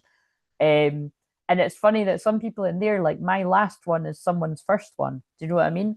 So that's a good example, because remember, whoever's all in there, male or female, um, they're in the masculine energy. They present as that. So it makes sense to me that my last one is someone's first one, because it's about the compromise between. And it's, again, as I was talking about there with someone else, it doesn't mean that, like, oh, I don't like get, because my very last one is the acts of service and the gifts.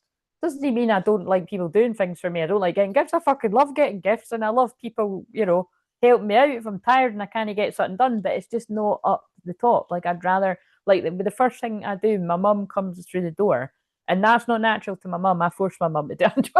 I'm kind of not joking. Not like at first, you know what I mean? It's like that doesn't. My mum had 2 Capricorn parents, so it wasn't natural. That wasn't a natural thing. But like, I am such a hugger, and I'm so kind of motherly and nurturing, that's what I mean by when a medium said I'd heal my own mum with stuff.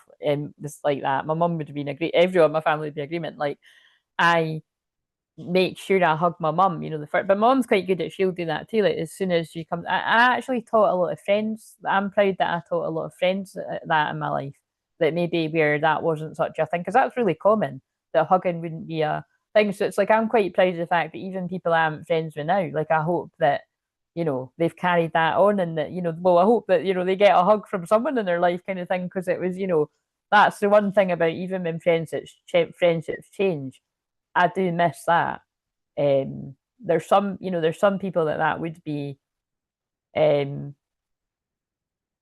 I'm just trying to think. I think that was really pretty. Maybe not all friends, because that's what I mean. But see, the friends that wouldn't do it, that would be because it wasn't the done thing. But even some people like that, I got them doing it. You know what I mean? And then it'd be a bit sad if that's not a thing anymore. But I wouldn't be surprised if it became such a good habit that, probably are flinging their arms around people, and that's a good thing. Um, so,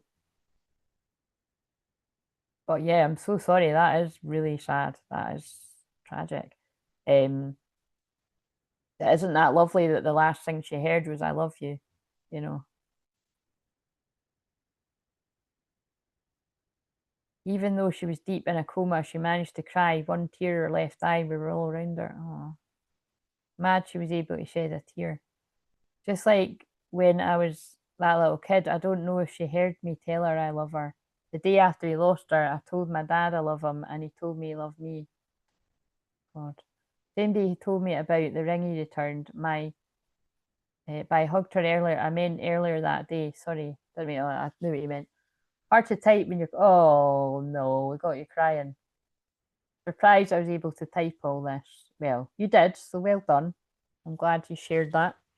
Because again, sadly, lots of people will be able to relate to things like this. It was really strong conditioning, and a lot of people not to. Like again, that's what I mean. Like, there's people I've worked with, or people that I know that it's like a like really loving family in the way that they know it to be, but it's just not the done thing that is like, oh, I love you, mom, I love you, dad. You know, it's just kind of like the love is shown.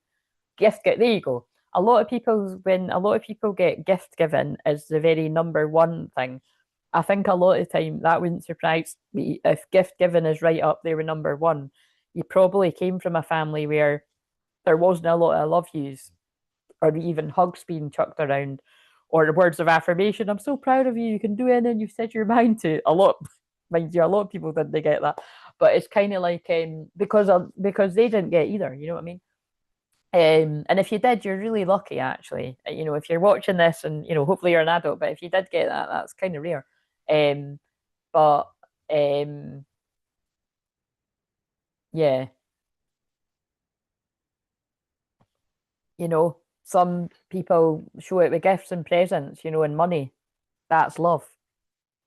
And you might not get it so much if you're like, I couldn't give a shit about a present. I want a cuddle and I want a lot of sex, you know? Sorry, whose is that? That's not mine. That is mine. But you know what I mean? It's kind of like, you know, it's some people were like, I don't really care about sex. I've got a headache every night and I couldn't really care less about a cuddle.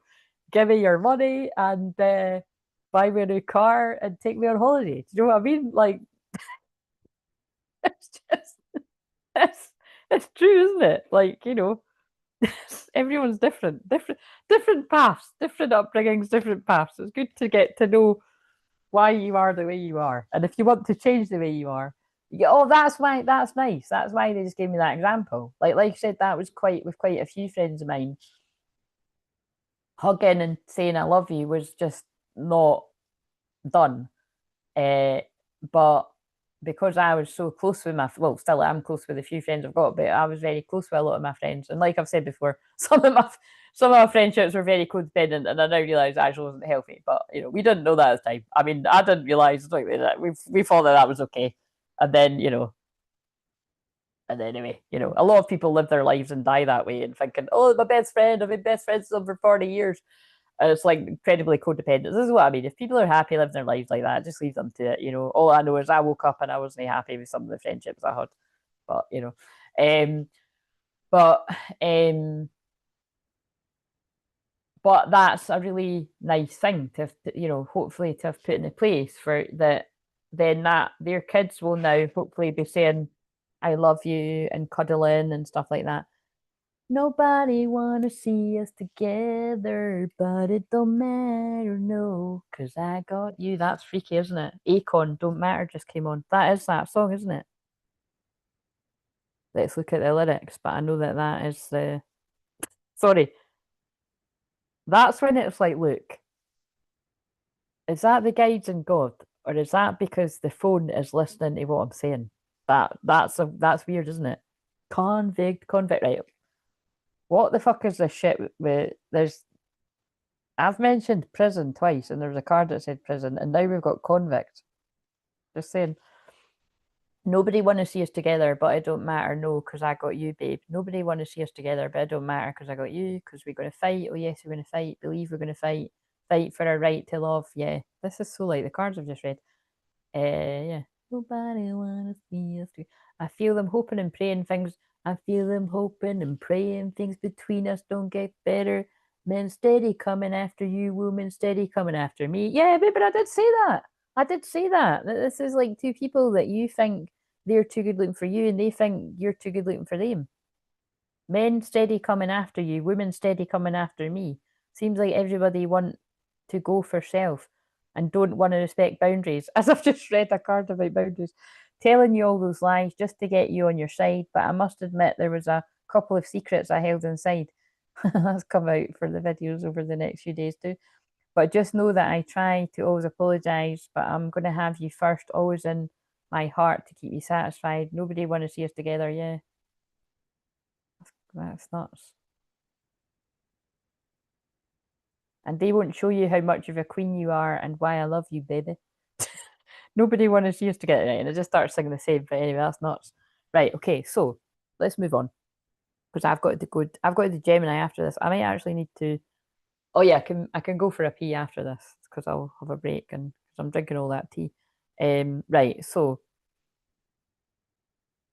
that was the present stuff. So karmic lesson. What are karmic lessons are being learned and need to be released? I think that's just come up. I think that's really just come up. But I'll quickly shuffle these. Let's see if mother wounds or father wounds comes, particularly mother wounds. Jealousy. I'm very jealous. I can barely stand it. So one of the lessons that some of the divine masculines are going through, but you see, yeah, that is one of the confusing things about sometimes if that is a thing, like people can try very hard to to hide that to make it look the complete other way. We know this, that comes out all the time. But it's and then you see how that skill would have been built up in childhood. Is it true? I heard you're dating someone. Is it true? Please tell me it isn't. Yeah, so look, this is karmic lessons that people have put behind them and in the shadows. Like, I think if jealousy was something that you struggled to get hold of or your person did, which remember, again, here's some shadow work for you. If somebody struggles with jealousy, it means the other person does too. Now, it might not be in the exact same area of life, but it will have come up somewhere, you know.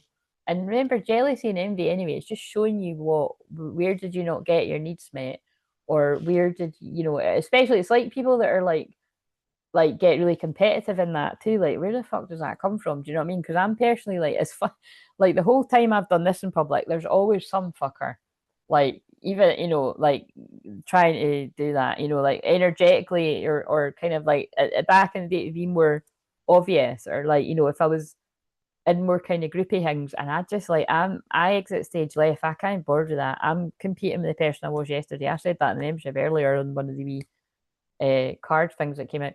Um, but especially because I go that slow, like I can help other people go really fast, but the way that I develop is really quite slow. I have to be very patient with myself. So it's like I said, I've helped a lot of people soar long before I have.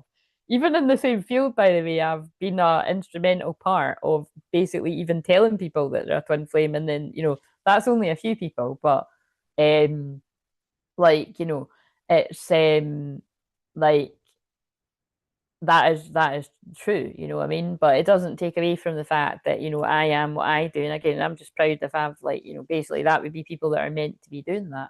Because not everybody is, that's not a destined path that's every, and anyone I can think that I've done that with, they're not exclusively, they don't only get, they might market to only twin flames, but they don't only get twin flames that come, because that is something that's unique to my calling. I've never actually met any other person with that. Like anyone that I know that I'm friends with or that I like watching, they help.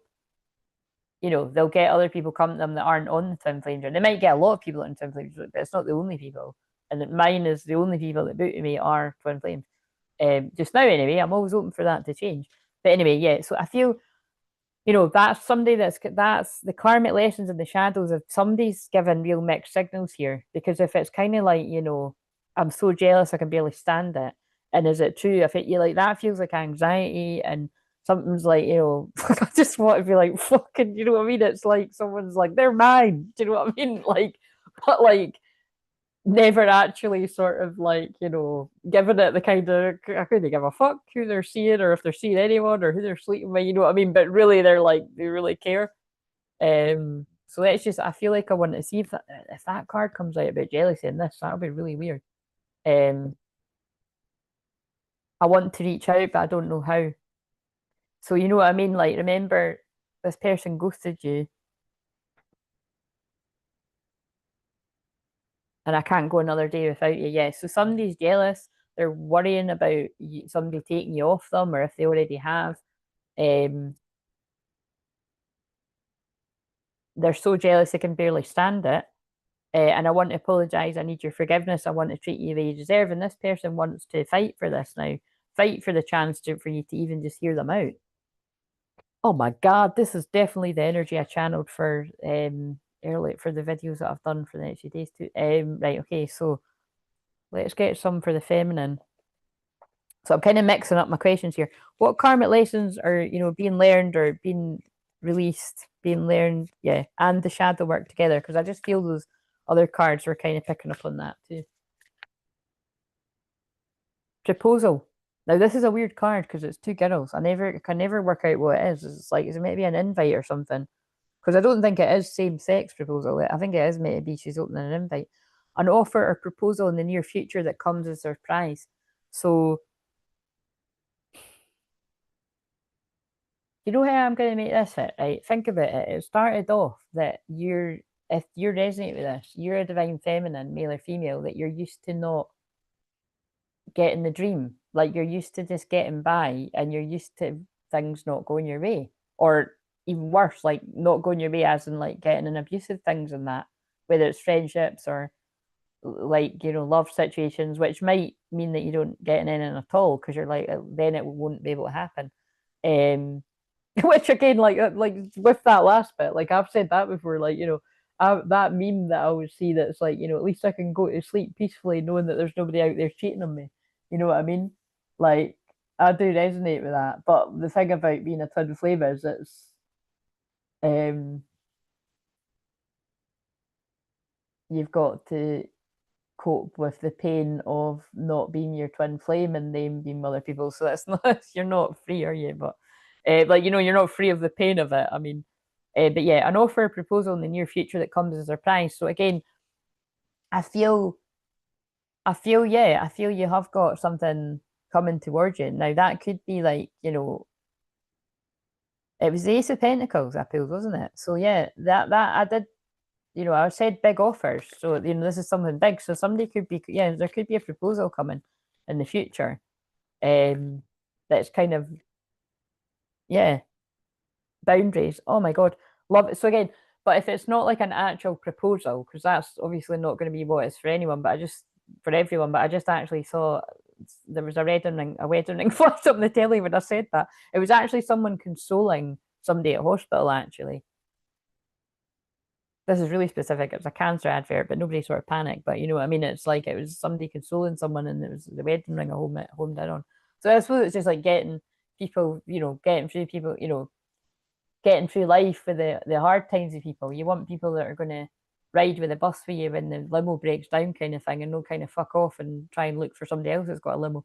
But boundaries, love me, challenge your boundaries, protect them. Somebody's coming forward with some type of proposal. It could be a proposal to go for a coffee, a proposal, can we talk again, or it could be an actual proposal. So charisma. Love flows to you. You radiate charisma and charm, and it's because you're intoxicating. Well, yeah, you're intoxicating them with your love, but it's like intoxicated. Does anyone know that? That's from my. But I just can't get enough. You know what I mean? It's like this person can't get enough of you, and you're pulling them in. And that was the card. Look, proposals in the back. Yeah, that is a proposal. So, but you deserve it if that's yours, because from what I've picked up on it, it's like it seems like this has been a rough ride. Right. What would help with inner union right now? Um, let's use some of these wee ones because I haven't used them in a while. So these are very romantical. I had teachers cheer me on. Oh, that's sad, but that is nice. You know what I mean? That a lot of people will be able to resonate with that. You know, it's like, I wasn't a teacher, but I've been a school counselor before. And like I've said this word, but it's obviously anonymous and this was ages ago. Actually, God, it was nearly 10 years. I can't believe that. I think was it 2016 or was it 2017? It was somewhere I don't, you know what I mean? So that's such a long time ago. So it's really crazy to think some of those wee kids that I looked after are like, teenagers and stuff. But anyway, um, it is the role that a teacher plays in some children's lives that didn't get what they needed. It is kind of nuts. And like I said, like Children of the Revolution just came on when I said that. But it's like, I love doing that. If I could have still done that, I would have, but it was like I looked into it and it was a shit ton of money to um it's ridiculous the amount of money actually training that. Like, they need more school counselors, and it's like, and they actually they took it away where I live. Like, they took it away from lots of areas that really needed it. But all areas need it. It doesn't even matter about, because they were kind of a bit, that kind of annoyed me how they tend to put the school counselors in like kind of areas where it seemed like there was more chance of like children not getting their needs met and that. But I mean, that happens in all areas. It really doesn't matter, you know what I mean? Like I've obviously, basically working in schools and nurseries, I'd witnessed some of the children that came from like the most affluent families were the most neglected. Like, it'd be kids with like, coming in the morning with like dirty clothes and that. And like, I remember going to babysit in some of these houses, and like they were big, beautiful houses, but like, and they had all these amazing clothes in the wardrobe, but like the kids were coming to the nursery like a tramp. Like, I'm just being honest. and then and then you would get like, families that they didn't have a lot of money, or you know, you could tell maybe they've went through quite a lot, but like their kids were always like dressed immaculately, and like, but you sometimes that can be because it's like, if you have come from not a lot of money, sometimes it can go that way. You feel like you really have to have loads of stuff, and all the fancy stuff to prove, well, I might have come from not a lot of money and now I've got loads of money, and it can go. But it's really, it really doesn't matter. It's not like a kind of, that can happen everywhere. So that used to annoy me. Like, they should have it in all areas, but they took it away in Edinburgh and that anyway, and bits of Glasgow that really needed it as well. But anyway, the point is, I know that some of the children I worked with were really fond of me. There was one I can think of. And like, I've spoken about this before, but it was difficult because you had to obviously pay attention, and especially in this day and age, because you imagine it's even worse now. But we weren't allowed to hug them. And there was one wee boy that was really adamant about, he was just a rule breaker all round. But like, I love people like that. Do you know what I mean? That's what I respect. But it was difficult for me because obviously I am a hugger, and it was just, you could just tell that's somebody that they were really lacking in that, like, female support. And and it's he obviously just really took a shine to me, and it's like I'd explained to him about the rules, and it was just funny. He just was like, what, he was just like, fuck the rules, and he just he didn't say fuck the rules, but you could tell that was in his head. And it was kind of like, it was before we broke up for the school holidays, and he drew me a picture, which I don't think I was allowed to accept. I think I just took it anyway. And then like, and he was like, "Can I hug you before we break up for Christmas?" And I was like, you're not allowed to do that. But that was quite difficult for me to say, because I thought, this is fucking stupid, man. And he just done it anyway, and I was like, I had to kind of like give him like a mini round. I was just kind of like, fucking stupid, man. It's probably, and like I said, I was going to say it's probably worse now, but it's mental. Because think about that. I mean, think about when yeah. So that must mean if the kids weren't allowed to hug the counselor, the kids mustn't be allowed to hug the teacher either. That's so weird. Like, when I was wee, you'd be sitting on the teacher's knee and that, telling them about your holidays and stuff, and fucking weird. Um, but anyway, so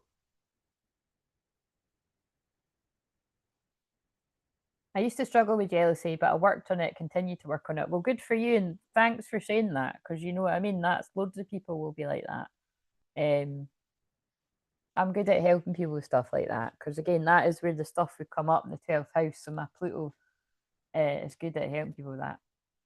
My dad has never cheered me on, and he's more matter of fact and tells me I will get things done, like he knows a success eventually somehow. Yeah, I mean, it's, everyone's got their own way. My mum would also be supportive on the rare occasion, but did they get it? You know what I mean? They just weren't around much because they worked so much. Yeah, and that would be a good thing. That's something to take on board too. Some people will have abandonment issues, and their needs weren't met. And it's not because their mum and dad weren't a good mum and dad, it's because they were working three jobs and whatever and rushing about, and you know what I mean, to put food on the table. It's not always that. So it's, you know, there's lots of different things. And then, like I said, there's the example I've just given, the people that are, you know, like really rich families or whatever, that, you know, maybe some people say they have got enough money to like have a tough time off and that, but yeah, you know, they don't. And I don't know, there's loads of different examples. Um, there's loads of examples of that. Like, just then we could flip to Made in Chelsea, where there's a guy on Celebs Go Dating just now, and well, you're watching that too, eh? Like, that was obvious because that guy, like, he has got a lot of issues. Again, Made in Chelsea's got people like that too. But that Sam guy, I think it'll be quite moving to see him if he actually matures and grows up. I think that'll be quite nice because the way he's fucked about girls on that show, it's because they're making out like he's a player, but I mean that's more extreme than a player because he's like being really narcissistic at some points. Like, do you remember when he was living with one of the girls and then he started kind of seeing one of the other ones that was her friend or something, and then he was, oh, it was really weird. But it's obvious that, like, you know, it's all attention. Like, he clearly didn't get it, and then I think that's kind of what he'd opened up a little bit. And then it was really sad with that Louis guy too. By the way, how good looking is he? I know he's like he's hot. I think he's only like 24 or something, but like he's hot. But he's like living out that token bad boy thing, so you can see why, you know, the live girl went for him. You know, it's a bit of a shame because she started getting the feels, and it's like, you know, that's sad though, because what I mean, I think his reasoning was, well, he didn't actually go into it. He just said that his mum and dad done the best they could, but they didn't. But in some ways, they really didn't. And then it, you know, and so that kind of makes sense that he's the way he's being with the women. You know what I mean? He's not taking love seriously because he's not seen a good example of it. They were both paying off debt from both. Yeah, so there you go. They're both paying off debt from both their divorces from previous marriages. Yeah, that's sad. How to change my mind on marriage? I only want to marry for practical reasons. When my mum passes, it was an absolute mess because my parents never met. What, do you still feel like that?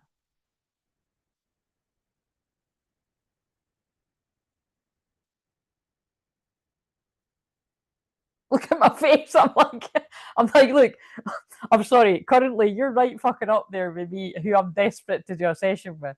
Like, please don't marry for practical reasons. That will end in tears.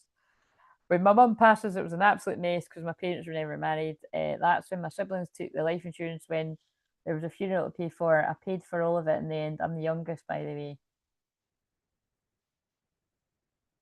That's disgusting. That happens a lot, though. My dad chipped in extra money on top. They both make me and my dad out to be money grabbing asses. Your siblings sound like total narcissists. Celebs go dating is so good. Yeah, it's good. I love it. I've not caught up with like last night's because I was on here till 3 in the morning.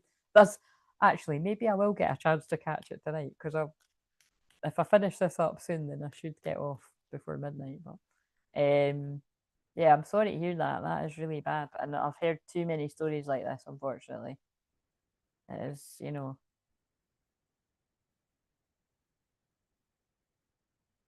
jealous guy. I need to. This is. I know you're going to believe me, but I mean, I wouldn't blame you if you didn't believe me. Look at. I'm sorry that I made you cry. I didn't mean to hurt you. Electric Light was just ending. Mr. Blue Sky, if that means anything. A minute. Wow. What are the chances? Now, the thing is, the phone going off with Spotify with the nobody wanna see us together, but it don't matter, no, because I got you. So there's a whole group of people right now that are walking away from karmic family in some cases to go towards the person they love. I'm sure I channeled that the other day too. But how do you explain that one? How do you explain jealous guy coming on the telly? The telly isn't listening to me. Weird. That's really weird. So yeah, so that's just backing up the cards about, someone's jealous. But the thing is though, that you don't get jealous unless you care, you know what I mean? So that's the thing that's confusing is because remember that's what I was saying last night, that it's like I can reflect back on when I was younger, when I was telling my twin flame the story about going on a bad date. I was clearly wanting to see whether he would get a bit jealous. And my memory of it is that he showed absolutely fuck all sign of being jealous, and I was like, oh, you know what I mean? I was always trying to feel into whether he liked me a wee bit, and I was just kind of like, all right, he doesn't give a shit. Maybe that wasn't the case, but Mines is a good actor. But like I said last night too, it's quite possible he didn't give a shit because he did like me though, but maybe didn't like me enough to care about that. But he gave me good advice. So, my dad said, yeah, I read that, but not like that. I will marry the person I love. It's hard to explain. Like I don't prioritize it, but if you have a family and someone dies, it leaves you screwed. Can't always trust your kids. Like I've said, yeah, I hear you on that one. Yeah.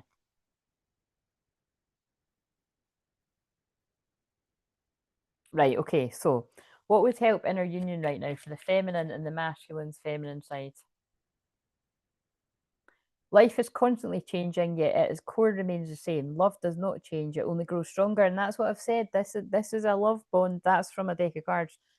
This is a love bond that has only grown stronger over time. It doesn't really matter who's got involved and what the relationships have been in families and families you've created with others. It's not broken the bond. That's only grown stronger.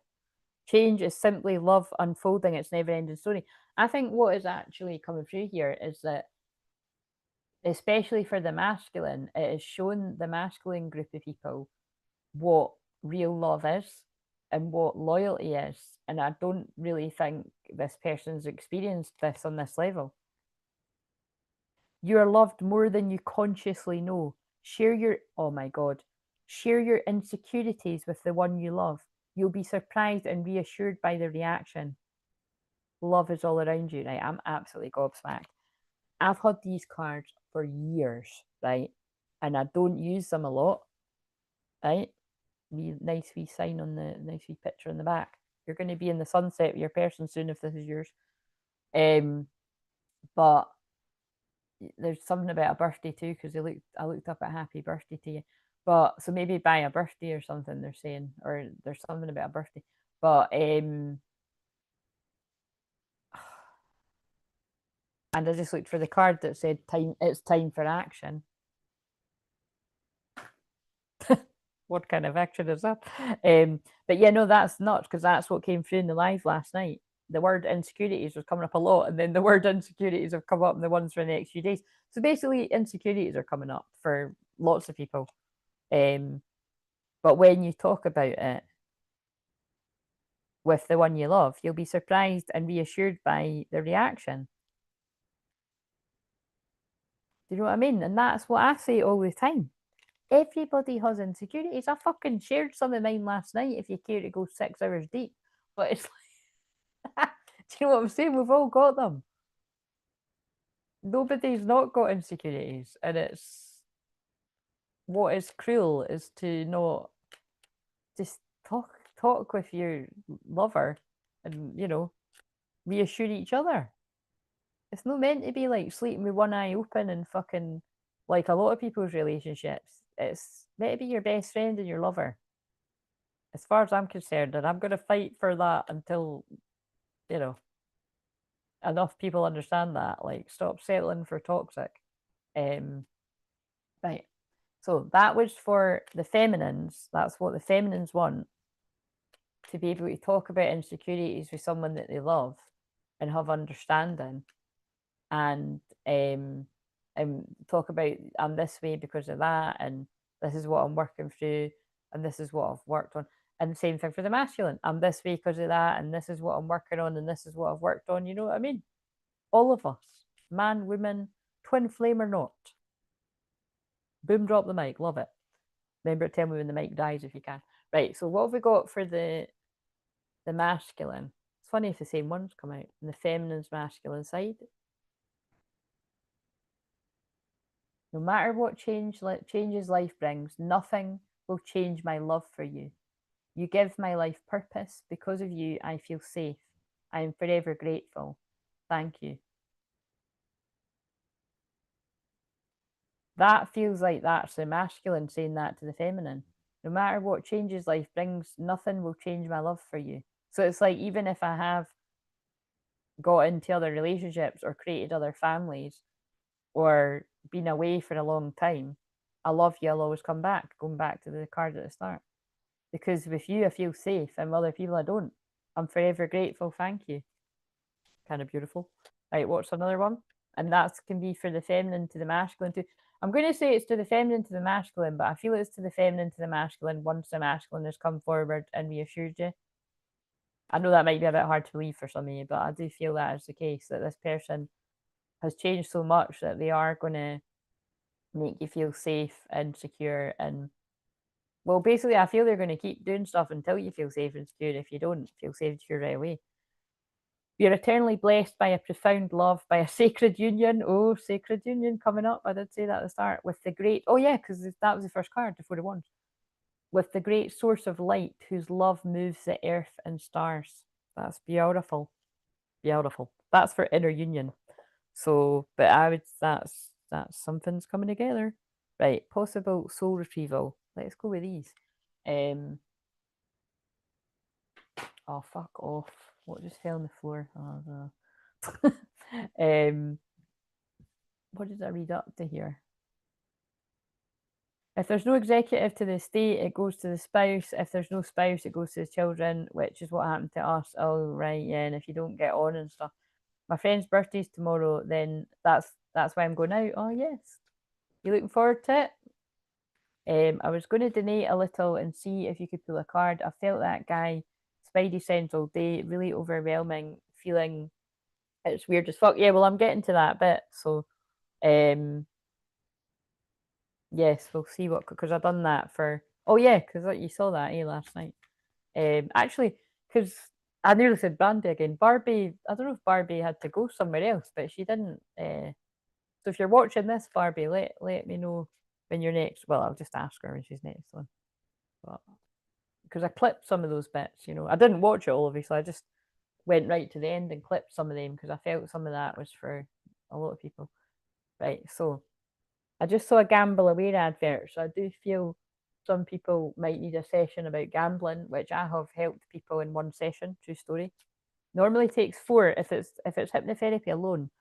The general rule of thumb is that it'd be 4 for like gambling and smoking, but it doesn't even need to be that with the way I've helped people. But some people choose to have the 4 sessions in a package because, to unpack what led you to, wean upon that addiction and stuff. It really depends how it's works with you. Right, okay, so someone needs a soul retrieval for exactly what I've just said, releasing an addiction, because we've got the devil in reverse. But look, how amazing is that with what's come through in this? Somebody was taught to keep their heart in a cage and not to say I love you. But that's behind you now. Wow. But that, remember, that does feel like it fits with the whole story, but that is that's what I would be able to help somebody work through in a session, man or woman. Right, another one. Oh my god. Another man with that. And I'm saying man because it's men on all these cards. Look, that is a man breaking off the chains of the past, the ancestral chains that have kept you bound. I'm telling you, I think I'm about to start getting a lot of men coming forward. I said this already, but I think there's about to be a lot of men coming forward wanting healing. So maybe that's why I was saying that about doing the men's circle. Did I say that at the start of this, or did I say that on the recorded? I think I said it at the start of this. Yeah, definitely. If you're a man watching this and you feel like you would be up for that, let me know, because then I'll put out, I'll put it out. But fucking hell, that's crazy. Because that's a star card, but I love that star card because it's so weird. Like usually a star card's got a woman on it for one, with like a light, and that's when I'm always like, oh, you're guiding this person out the dark. But you can see how that still is it, but that's you seeing the person being like. In fact, I did pull that star card at the start, that tarot, with the woman with the the kite fingers. It's that's the woman. That's the divine feminine, male or female. It just so happens as a woman in this case, shining the light, and that's what it's doing, helping this man break free from toxic family in this case. Look, someone's out of balance. That feels like it's doing an inner child sort of soul retrieval, self-worth, because you've also got sacral chakra in reverse. And then that would bring you into union, inner union, or maybe in some cases a physical union, because that's the Four of Wands. That's what we started with. Love it. Right. So what do we need to know about the future of why am I being guided? I wonder if proposal's going to come out again, because I'm being guided to the same deck. What do we need to know about the future, like the romantic future of this union that's clearly coming in? Connection. Love is the bridge connecting souls. Cherish those connections. And this person does cherish this connection. I just don't think they ever showed you it. Common story around here, I know, but I don't think they expressed their feelings.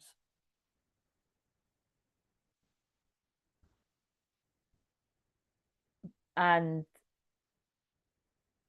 if they did, it was very indirectly, like what we were speaking about last night.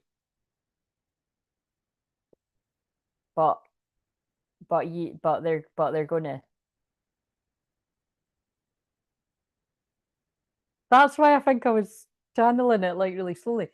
I think it's going to be, what was going on there is like I was feeling really overwhelmed, and I was asking them why I was feeling like that. I think this is going to go really fast. Like, I think this is quite a rare one where I think there is a proposal. And remember, that it's quite interesting because I channeled that, not the one last night. I channeled that a few nights ago, and then I saw somebody else channel the exact same story, but like after me.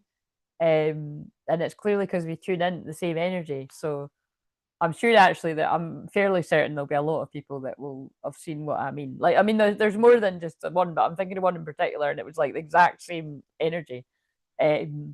Love happens quickly, but don't lose yourself in the process.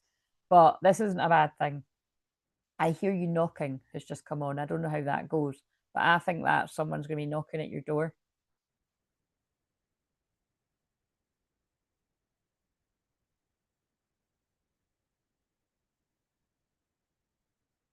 Yeah, this is going to happen fast.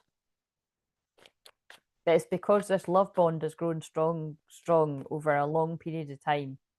Um, what, you saw something earlier? Yeah. I will see. I haven't. Um, I listened to one while I was putting my makeup on,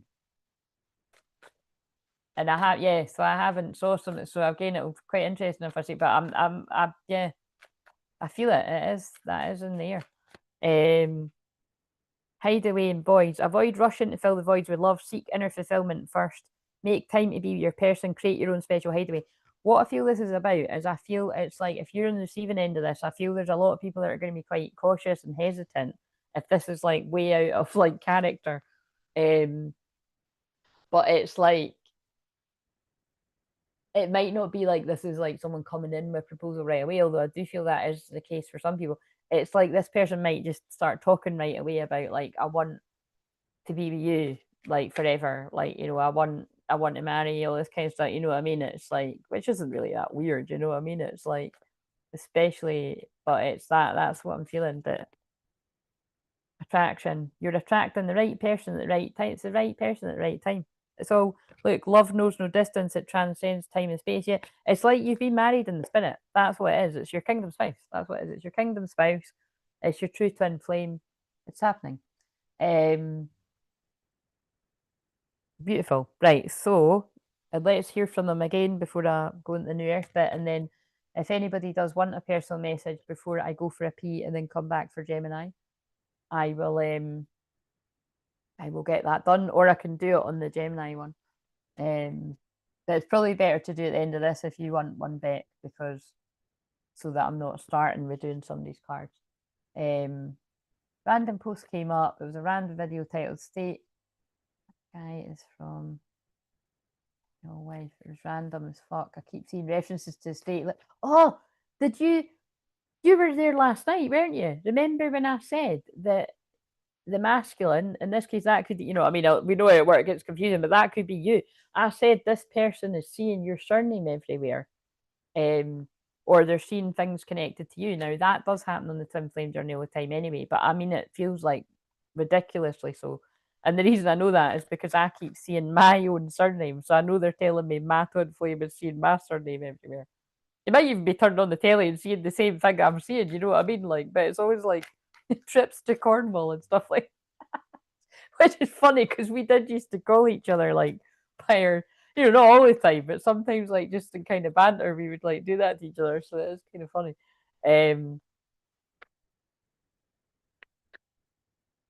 That's not the funniest one when it comes to me and him anyway. They will never compare to you. So again, there's that coming out. Again, that came out in the shorts too. So again, I know it's a sore one. It's not very nice for some of the karmic energies where they might not have done anything other than love this person, but they don't love them the same back. But and even for the ones that have not been very nice, it's not very nice either. You know what I mean? But it's coming out. That whoever this person has been with, however long, they don't compare it to the divine feminine that they fantasize about, and they're understanding what this connection's about on a deeper level. Now, I did see one titled like that earlier. I'm facing my truths and going within to become a better person. I know I have a purpose here and I want to be able to work on that. And that's Vesta. Vesta and Scorpio, Juno and Scorpio. People are waking up to their divine missions. Oh, and then that's like the meme I posted. There's also a few other references you've made that are relevant, but I don't want to mention because it would reveal too much about who he is. You need to. When are you going to book this session, Beck? Beck, actually, I emailed you. Did you see I bumped? I bumped it, like meaning like I bumped it up in your thing because I don't know if you saw it or not, but I'm just saying in case you didn't see it, in case you're like me with emails. I was just sort of checking in and like if you wanted to tell me a bit more about whatever you'd said that on that day. But also I've spent so much time preparing for it not to work out. Yeah, that's what I mean. Stop putting energy into that shit. Stop putting energy into it not working out. You need to book it. You really need to book a session. Because I feel like I really need to help you with like expecting a few more miracles in your life. If it reaches out, I've no idea how I'll feel or if I'll know what to say. Just got a bloody weird feeling. I'll have to look at my email. Sorry, I'm back. That's fine. I'm fucking terrible with it too. I get it. That's why I was saying. That's why hopefully you're not offended that I'm saying because I won't be offended if people say to me like, if it seems like I'm ignoring you, please. Oh, actually, I know why I'm saying that. Except I don't know. Like, there's a few emails I've had lately that um I am going to respond to, but I'm just needing a bit of a breather before I respond to it. So there's just a couple of people, a couple of women that I know if they're watching this deep, they'll know that that's same. But I'm not gonna. There's some things that you know what I mean. You need a bit of time, right? Okay, so right, new Earth message. Because I get very overwhelmed. You know what I mean? I'm good at helping people with that because I get really overwhelmed. So it's that's what I mean. I'm being a bit cryptic, but there's things that's really interesting. My guides told me as soon as Saturn goes into Pisces, things that you'd closed the door on are gonna come up, and it's so weird. Like almost like days into that, there's been things sort of coming up, and it's uncomfortable, but I get it. It's like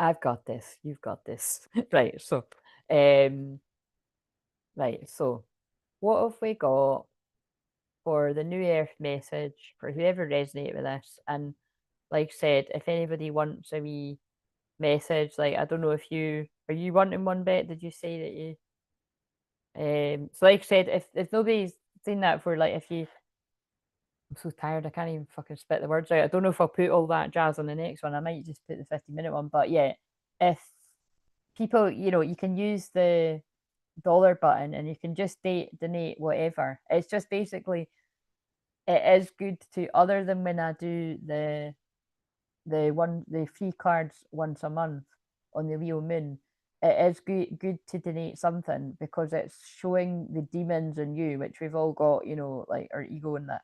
It's showing that you're willing to get help. Whereas, like I've said before, like yeah, it's good all round. But it's yeah. Anyway, I can't be bothered going into explaining all that. But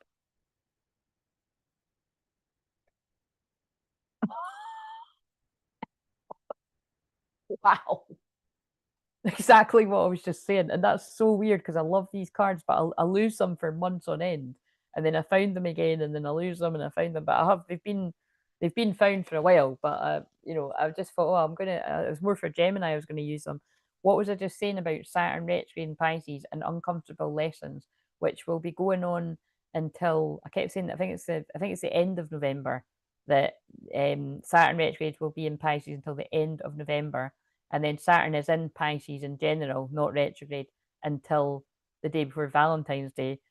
So remember, even when it's not retrograde anymore, it's still Saturn in Pisces. It can still be confusion, illusion, but not so much of the. So right now it's internal. You're working for a lot of internal stuff, um, and getting a lot of deep insights and revelations about people around you or things that have happened in the past and stuff. And then, you know, from the end of November, you might start doing something about the revelations you had, if not before. So some of this stuff about boundaries with families and that, I could see how some people might be having epiphanies about now. And then when it gets towards, you know, end of November, Christmas, like people could start putting boundaries up if people aren't changing and listening to their what they, you know, if they're not respecting your feelings and stuff, you know what I mean? Because in some cases it's like, if someone's not respecting your feelings, are they ever going to respect your feelings? Things can change, but you know, that's kind of springing to mind. Um, what else? But then Saturn goes in back into Aries the day before Valentine's Day or Valentine's Day. But yeah, look, karmic completion. How weird is that with what we're saying? That is what Saturn retrograde's about, especially in Pisces. Because Saturn's tough lessons in karma. Pisces is past, and you know, past life, everything that's been coming through this weirdly. But and it's not that weird, because like I said, I'm all about past lives, but it's, you know, that's the only thing I can link to, like, you know, that Saturn in Pisces is what's, because normally it'd be like a Pisces moon or a Cancer moon. I wouldn't normally start talking about stuff on a Taurus moon, but but it's clearly it was meant to be spoken about tonight. Karmic completion, yeah, but it did come out reverse, and not notice it's got a 10 on it. So I feel what they're saying is there's going to be a few people that are still working through some tough lessons through the month of October, which makes sense because I just said it doesn't end until the end of November. If I'm getting that wrong, don't, you know, go and check up your own info. But I'm pretty sure, because I think at one point I was saying start November, but sometimes even when you Google it, sometimes it's fucking different things. That's why I tend to just actually go and look, go right to like the astrology and look myself rather than just Googling it. But you know, sometimes a lot of the time I do just Google it, so it might not always be right. But that's why I'm better just channeling it straight, you know what I mean? But it's you know, that you'll see I do that all the time. I'll say it and I'll be like, oh, is that right? And then I'll look. But yeah, but again, I think this is something about the 10-10 portal. Like I said, that full moon in Aries is important. So for some of you, it's that you will be with this person by the 10-10 portal. But some people, it's your person still going through karmic completion and lessons because it was in reverse. But the, you know, their intentions are to come forward with quite big offers in some cases. And like I always say, but don't freak out all the people that are not ready for,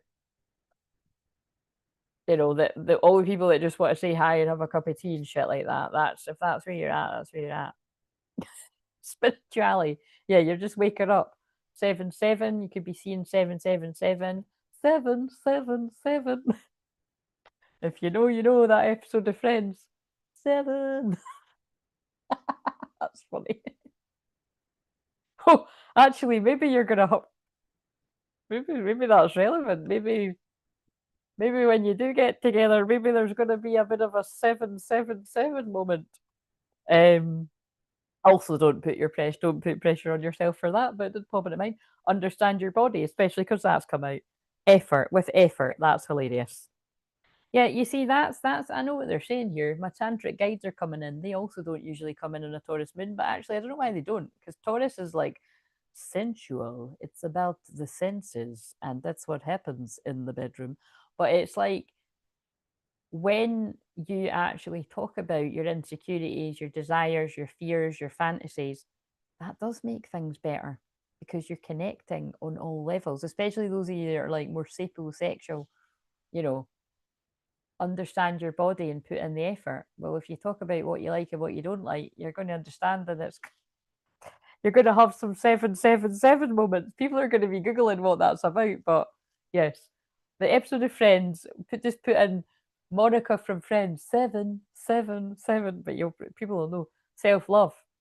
And also, if you know yourself well, yeah, that's about self awareness. And if you know your own body, you know, you share your body with other people. It's just getting a bit deep, isn't it? But I don't know about deep, but it's getting a bit something. Yeah, parenting, self explanatory. You've had to parent yourself because I think there's been issues there. Pride and ego, going for an ego death. Environment, again, toxic environments.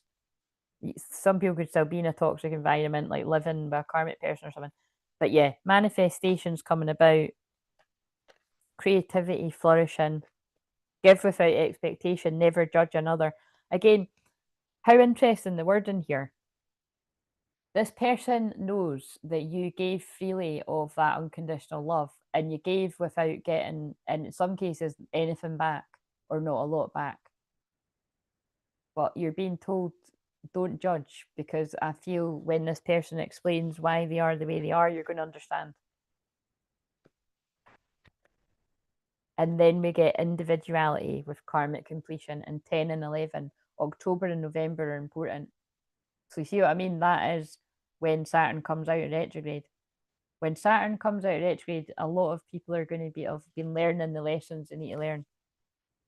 Nature, get out into nature, ground yourself. Right, love it. Don't usually use those cards for that bit. But right, okay, so what's the verdict, Beck? Are you putting a wee donation in for a message? If you don't want to do it on here, you can do it another one. Or if you've changed your mind, you can change your mind. But I'm just asking before I wrap this up.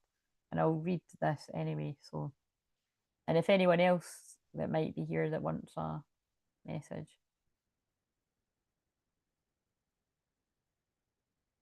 Another reference relevant, but I just can't say. Can't. All right. Oh, sorry. I've just read this. Can't super chat for some reason. Might have to try again when you come back. Oh, I wonder why it's not letting you do it. Get so many glitches with YouTube. At least I can type today. Oh God, I googled it. Need to Google it with the word Monica. That's the same date as a tragic event that happened that day in London. Oh yeah, yeah. The bus. Yeah. Um.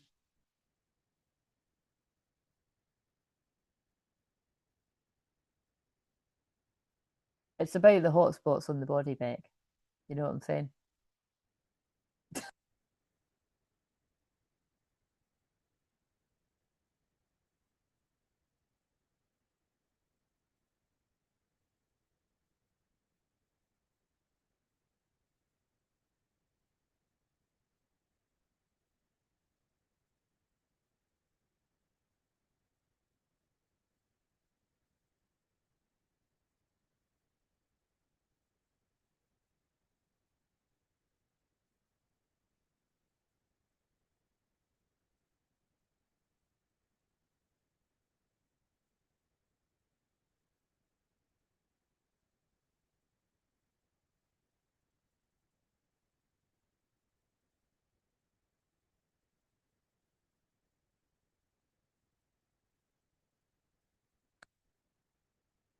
What did it die at? That's fucking annoying. But thanks for telling me. You can see from what I'm doing though, you can see that I'm basically repeating the scene. I mean I'll do it again if they didn't hear, but if there's a need. Um here I really need to go and pee because I wish I could hear you. What a funny moment for it to drop. Yeah. What did it end on? I don't want to do it again if you heard some of it. I'm tempted though. Oh, right. Right. So yeah, I will do it again then. So it's in the scene, right? She's like talking about the 7 points of the body, right? The erogenous, so I can't never say that, but the bits that turn you on basically. And so basically seven is the lady parts, and so say like four is the boobs or something, and whatever, I don't know, it's maybe like other, but she's like, you might go in with a 1 2, like, so say the 1 and the 2 might be kissing the neck or something. I don't know what it is. She doesn't go in the specific, but it's like, a 1 2, a 1 2 3, a 1 4, a 1 2 3 5, and then like, and then it's like she'll say, a 1 3 3 for it, and and then she's like 7, a 1 3 4 7, and then she's like 7 7 7 7 7. It's like, and that's just basically what I started saying when I noticed you said the mic had died. Is you wouldn't get that on a one night stand. And if you did get that on a one night stand, that must be somebody that really fucking knows what they're doing and they aim to please every single time. But I don't think there's going to be too many people like that. And if you think there is, you're probably watching too much Sex in the City where, they were always reaching the big O every single thing. It's just, it's not, you know, some people do, some people don't, and most of the time, I don't know why I went into this, but again, probably because the opposite of Taurus is sex, basically Scorpio. I sometimes say sex instead of Scorpio. It's funny, but you can see why. But it's Taurus is the senses in the body, and Scorpio is sex and stuff like that, and um, yeah, it just makes sense if you're not like feeling safe emotionally, especially for women, but men too. If you're not feeling safe emotionally and mentally and all that kind of stuff, it makes sense that your body isn't going to let go in that way. Uh, and then it's why I've said before, it makes sense that if you're like, you say you've had a really nice day doing whatever, like a whole lot of nothing, but you spent all day with your person out and about or whatever, or like just even going a walk or something, or like you've went out and done more exciting stuff, and like all that energy sort of building, and then by the time, and say, oh, you're with other people in that, and you have to kind of, not be all over each other, although some people would be all over it. And then, and then it's like when you get home to that moment, and it's, rip the clothes off and everything. I mean, I don't know whether that's just my fantasy, but do you know what I mean? That's the kind of that's the kind of stuff, you know what I mean? Like if but you wouldn't get that excitement, like if it's like, there's just none of that passion there. You know what I mean? It would just be, that's the people that don't really like sex. That it's like, oh, I've got a headache tonight, or I can't, you know what I mean? And that's like when it's like, that's a bit of a shame, really. Like that's not just because. Wait a minute, sorry, I hadn't picked up the mic again. It's that's not just being stuck in a rut, and even happy couples can be stuck in a rut. But it's like, so even like I'm thinking of a few films where I've given that example before, like that's how men can have problems as well. Like if say like if men start having problems like physically, it's obviously because there's something mentally and emotionally going on, and then your body is not connecting in that way. But basically, it's your body telling you there's a problem. You know what I mean? And sometimes it's a temporary problem with the right person. Sometimes it's a permanent problem with the wrong person. You know what I mean? So it's like, I don't know why I'm saying that. I don't know what that's for, but it's obviously coming out for someone. Um, so prayers, for basically all these situations resolving. And I know some of this stuff's embarrassing what I'm talking about, but whether you're a man or a woman, I can heal a lot of things. You know what I mean? And seriously, and even just hypnotherapy can, but shamanic healings can, because it'll be connected to something that's making you react like that. And also, I've said this before, but in some people's charts, I can see astrology wise, there's some people who do your eighth house. Um, some people do need more of that spiritual, mental connection before anything is going to reach the final stage. Do you know what I'm saying? The final countdown. Right. Thank you for that tantric guide. That's quite funny. But yeah, It's not rocket science. It's trusting someone and getting to know them well and experimenting, guys. That's what it is too. I don't feel like I deserve you. That's come through in this too. Don't know why I picked that up, but I can't go another day without you. And I'm coming.